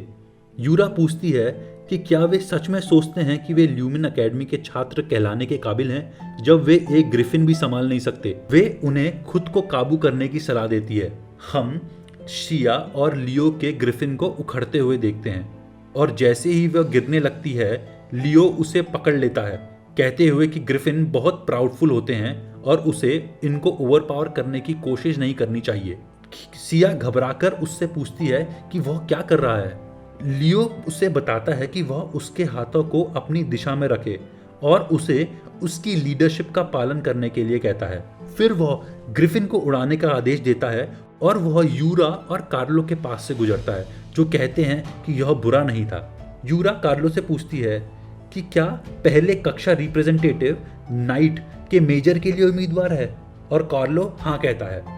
वह फिर पूछती है कि क्या उसके पास घर पर एक ग्रिफिन हो सकता है क्योंकि वह इतनी अच्छी तरह से ग्रिफिन चला सकता है और कार्लो कहता है कि वह एक घराने से है जहां ग्रिफिन नहीं होते। वह हंसते हुए कहती है यह तो असली टैलेंट है और ऐसा लगता है कि उसने एक डायमंड ढूंढ लिया है। वे अंत में प्रैक्टिस ग्राउंड पर पहुंचते हैं जो समन आइलैंड है। कुछ छात्र सीधे बीच पर पहुंचते हैं और लियो एक फल देखता है। जैसे ही वह उसे लेने जाता है एक पंख उस पर गिरता है और वह सोचता है कि यह क्या है। फिर वह पंख को निकालता है और ग्रिफिन को खिलाता है। यूरा कहती है कि अब वे एक प्रैक्टिकल एग्जाम देंगे। छात्र पूछते हैं कि पहले दिन किस तरीके की कक्षा एग्जाम देती है जबकि यह अभी भी एक्सप्लोरेटरी क्लास पीरियड है। यूरा कहती है कि बाकी 2 मेजर्स की तुलना में उनका रास्ता बहुत लंबा है और क्या कोई यहाँ सच नहीं जानना चाहता कि समनिंग के लिए केवल माना पर नियंत्रण होना प्राप्त नहीं है और एक स्पिरिट के साथ समझौता करने के लिए आपको स्पिरिट की कंपैटिबिलिटी की आवश्यकता होती है। अपने समन को कंट्रोल करने के लिए आपको अपनी टेमिंग की एबिलिटी की ज़रूरत होती है और यही एक रीज़न है कि समनर हीरोज़ की संख्या बाकी दोनों क्लासेस की तुलना में बहुत ही कम है। हालांकि बाकी हीरोज़ की तुलना में समनर्स अधिक अकम्प्लिश्ड होते हैं जो बाकी दोनों कभी भी उम्मीद नहीं कर सकते। वह पूछती है कि क्या यही रीज़न नहीं है कि वे इस रास्ते पर हैं। सभी छात्र कहते हैं हाँ और फिर हम एक महिला को आते हुए देखते हैं जो पहले लियो को घूर रही थी। वह लड़की एलिजा हर्जन है जो उत्तर में एक प्रसिद्ध समनर हीरो परिवार से हैं। यूरा कहती है कि समनर्स के लिए एक प्रकार का हथियार है और वे उनकी टेमिंग की क्षमता की परीक्षा लेंगे। सामग्री सरल है, जंगल में एक समन को टेम करें और वापस लाकर उससे अपना कॉन्ट्रैक्ट बनाएं और फिर वह समन उनका हो जाएगा। सभी छात्र उत्साहित हो जाते हैं और जंगल में दौड़ने लगते हैं। एलिजा फिर लियो को बुलाती है और जब वो मुड़ता है तो वह कहती है कि वह सुन रही थी कि उसने ड्यूरन को हरा दिया। क्या वह समनर क्लास में उसे बने रहने की उम्मीद कर सकती है? लियो बिना परवाह के कहता है कि वह पूरी कोशिश करेगा। फिर एलिजा का चेहरा कुछ नाराज सा हो जाता है। यूरा कहती है कि लगता है ये लोग पहले साल के मुख्य सदस्य बनेंगे। हम सभी छात्रों को अपनी पूरी कोशिश करते हुए देखते हैं। लियो एक लड़के के पास से गुजरता है जो एक दूसरे के साथ बात कर रहा है। वे बोलते हैं कि लियो जंगल के इतना अंदर क्यों जा रहा है, लेकिन वे उसे अकेला छोड़ देते हैं क्योंकि अगर वह फेल हुआ तो वह निश्चित रूप से नाइट के मेजर में वापस चला जाएगा। वे आपस में बात करते हैं कि शायद वह सोचता है कि समनिंग आसान है। लियो कुछ और गहरे जंगल में जाता है और अपनी जेब से वो पंख निकालता है। फिर अपनी आग उगलती हुई ऑरा छोड़ता है जिससे पंख में चिंगारी और आग लग जाती है और अंत में वह जलकर राख हो जाता है। वह कहता है जैसे मैंने सोचा था। तभी उसके पीछे एक जोर की आवाज सुनाई देती है।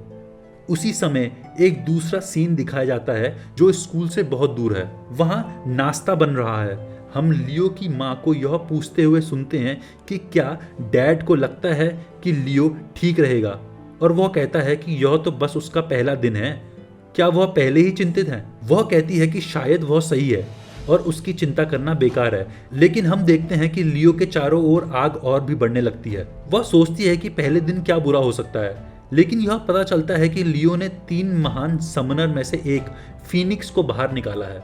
फीनिक्स बोलती है कि एक जर्डिंगर का वारिस। फिर कहती है कि उसने रेना की फ्लेम को महसूस किया। लियो फीनिक्स से पूछता है कि क्या वह उसकी माँ को जानती है। वह कहती है अगर ऐसा है तो इसका मतलब कि वह गलत नहीं थी, और अगर उसके पास कोई बच्चा होता तो वह निश्चित रूप से लियो की उम्र का होता। वह कहती है कि वह उसकी माँ को जानती है क्योंकि उसके ऊपर रेना का बहुत बड़ा कर्ज है। हमें फिरीना से मिलाया जाता है जो 3 मिस्ट्री समन्स में से एक है। फीनिक्स लियो को सलाम करती है और लियो भी उसे सलाम करता है, पूछते हुए कि उसकी माँ से उसका क्या रिश्ता है। वह कहती है कि रेना ने उसकी समनर एलन की जान बचाई थी। लियो एलन नाम सुनकर चौंक जाता है। फिरीना समझती है कि एलन एक डंजन क्लियर कर रही थी और उसने अपने सभी साथियों को खो दिया था और अपनी जान को भी खोने की कगार पर थी। तब रेना आई और उसने उसकी जान बचाई, और उसी प्रक्रिया में रेना ने अपनी जलती हुई ऑरा खो दी। अगर वह घटना नहीं होती तो रेना निश्चित रूप से हीरोज की सीट तक पहुंच जाती। लियो समझ जाता है कि यह वही बात है जो उसकी माँ ने पिछली बार उसे बताई थी, और फिरीना से कहता है कि उसकी माँ को उस बात का कोई पछतावा नहीं है। फिरीना हंसते हुए कहती है कि वह इसी तरीके की नाइट है।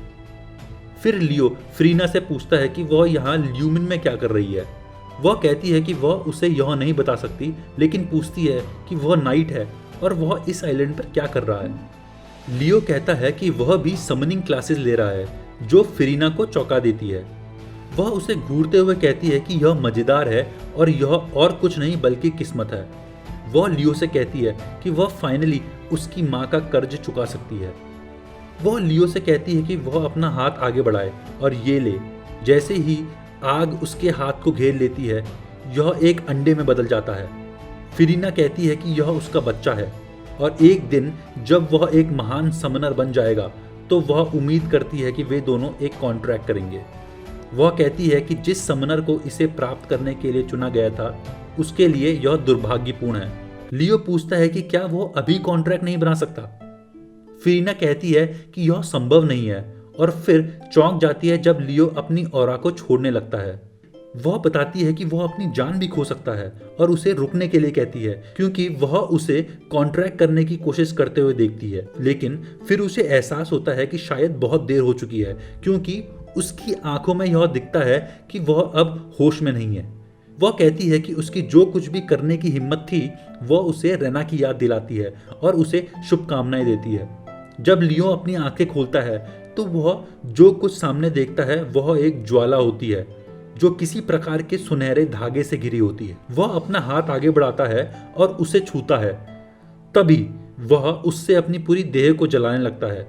वह दर्द में चिल्लाता है, कहता है कि इतनी गर्मी में सांस लेना असंभव है और यह निश्चित रूप से फीनिक्स की आग है। फीनिक्स अपनी शरीर को जलाकर शक्तिशाली ज्वाला उत्पन्न करने के लिए यह दर्द हर रोज सहते हैं, और वे ऐसी प्रजातियां हैं जो हमेशा के लिए अपनी जलती हुई मांस को फिर से उत्पन्न करते हुए जीवित रहती है। अब वो फीनिक्स का दर्द समझता है और उनके साथ उनके सफर में शामिल होने का संकल्प लेता है। इसी दौरान लियो के चारों ओर आग और भी हिंसक रूप से घूमने लगती है और अंडा फटने लगता है। फिर वह पूरी तरीके से होश में आ जाता है क्योंकि अंडा उसकी हर बूथ को एसिमिलेट कर लेता है और हवा में उड़ने लगता है। फिरीना पूछती है कि क्या उसने सफलता प्राप्त की और लियो कहता है कि उसने की। फिर फिरीना हंसते हुए कहती है कि वह एक जीनियस है और वह दुनिया का सबसे बड़ा समनर बनेगा। जैसे ही अंडा फटता है वह उसे कॉन्ट्रैक्ट की सफलता की बधाई देती है और कहती है कि बच्चे का नाम फियोरा है।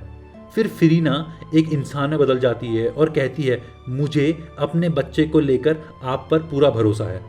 लियो सोचता है कि क्या यह सच में फीनिक्स है क्योंकि यह एक छोटी मुर्गी की तरह दिखती है। फियोरा अपना सिर हिलाती है और फिर ची ची करती है और वह कहता है कि यह निश्चित रूप से एक मुर्गी है। अब यूरा के पास सभी छात्र अपने समन्स को दिखा रहे हैं और हम आसानी से बता सकते हैं कि वह जानवरों से प्यार करती है। फिर वह कार्लो से पूछती है कि समय क्या हुआ है और कार्लो कहता है कि अभी 5 मिनट बाकी है और केवल 4 छात्र ही वापस नहीं आए। यूरा फिर मुड़ती है और एक बड़ा भालू उसके पास आता है और वह और कोई नहीं सिया है जो पूछती है कि क्या वे अभी तक खत्म नहीं हुए। भालू बड़ा गर्वित नजर आता है। टीचर कहते हैं कि यह बहुत सम्मानजनक है कि उसने एक एक्वा भालू के बच्चे को टेम किया। फिर एक छाया उनके ऊपर उड़ती है और जब वह अपने भालू से उतरती है तो वह ऊपर देखती है और देखती है कि वॉल्डन वास्तव में एक शैडो क्रो के साथ आया है। यूरा कहती है कि यह बहुत प्रभावशाली है क्योंकि कुछ ही समनर्स फैमिली इसे पालने में कठिनाई लेते हैं। वह उन्हें बताता है कि उसने इसके साथ कोई कॉन्ट्रैक्ट नहीं बनाया। टीचर कहती है फिर भी यह ठीक है क्योंकि टेम करना काफ़ी है अभी के लिए।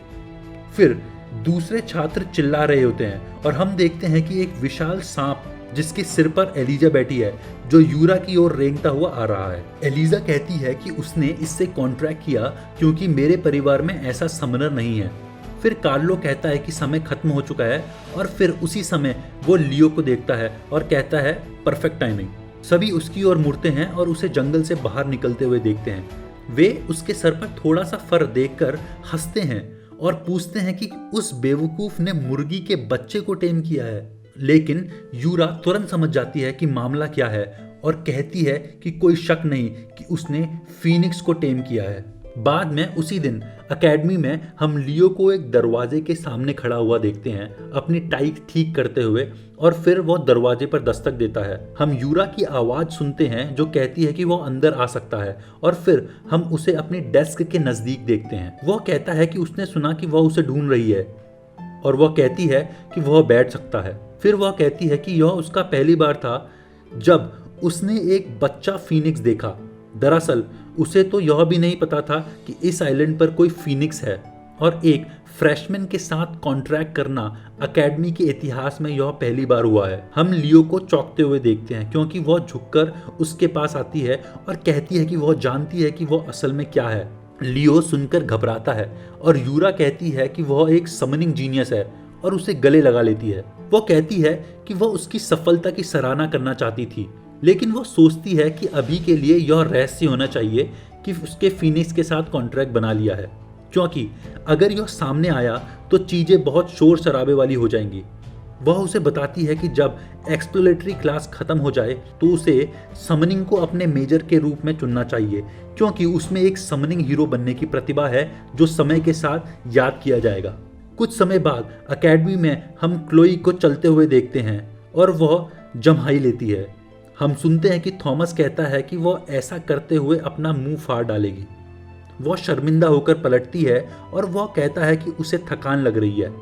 वह कहती है कि वह रात को मैजिक की किताबें पढ़ रही थी। लियो अपनी जेब से उसकी आईडी निकालते हुए कहता है कि उसने यह गिरा दिया था और वह उसे देखती है। उसे याद आता है कि वह पहले दिन जब स्कूल शुरू हुआ था तब वह उससे टकराई थी। वह थोड़ा शर्मिंदा होती है और फिर उसे धन्यवाद देती है।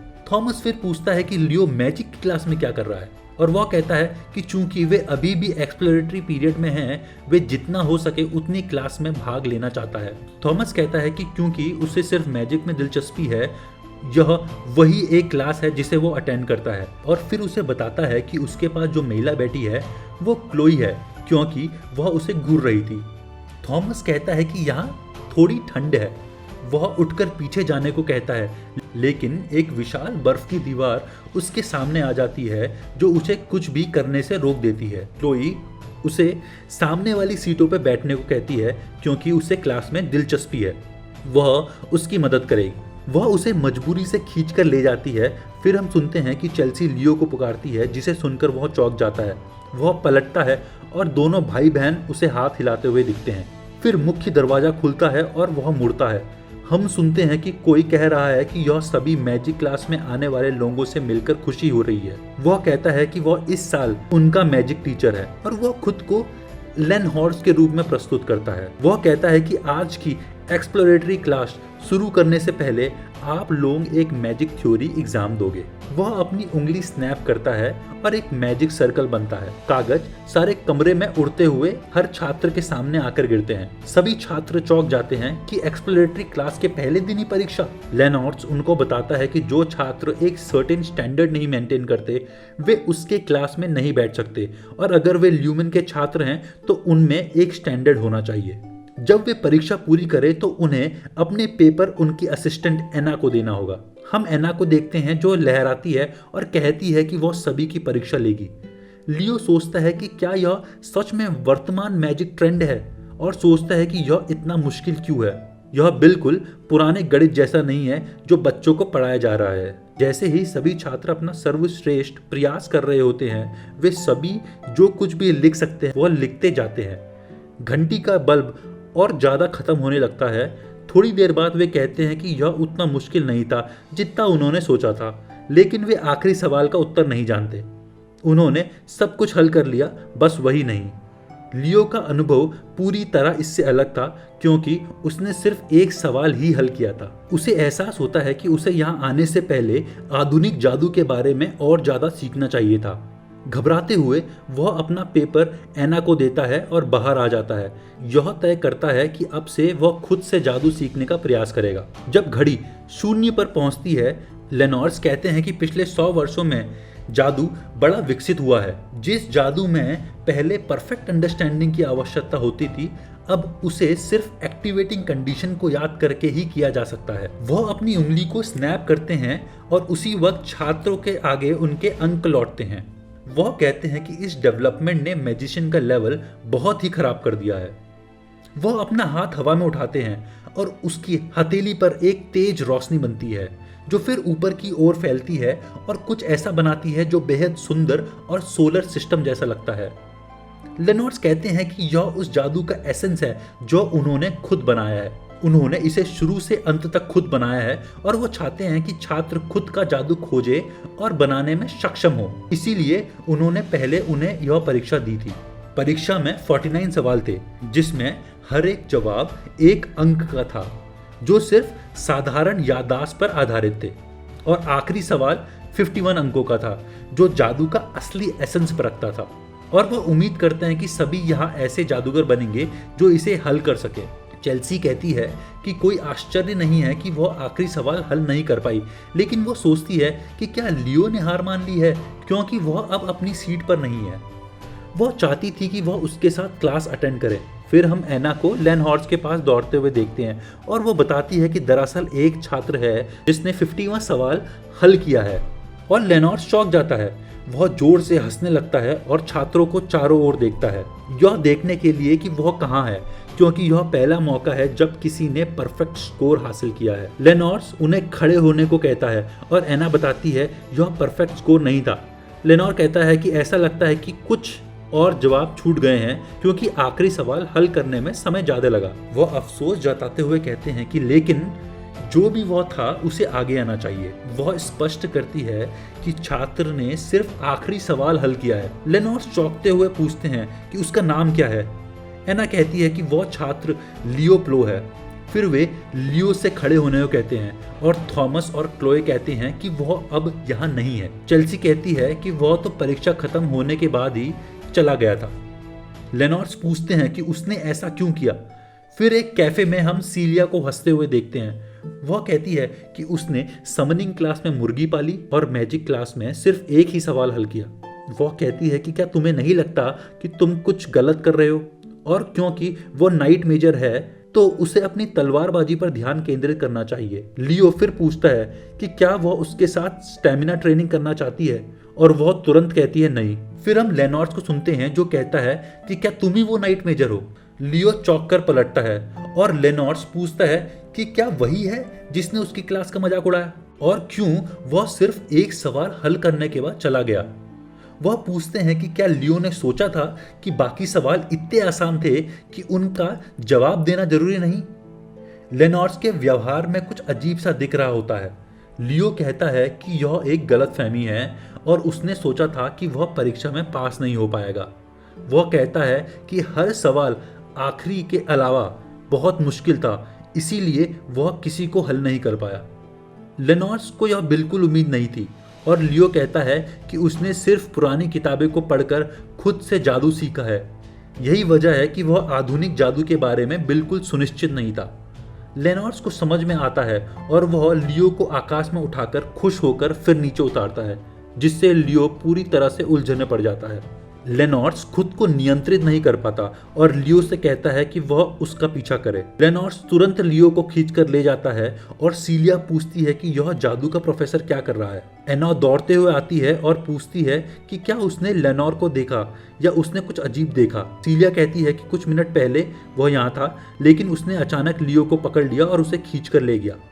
एना सोचती है कि वह फिर से क्या कर रहा है और उसे पागल कहती है।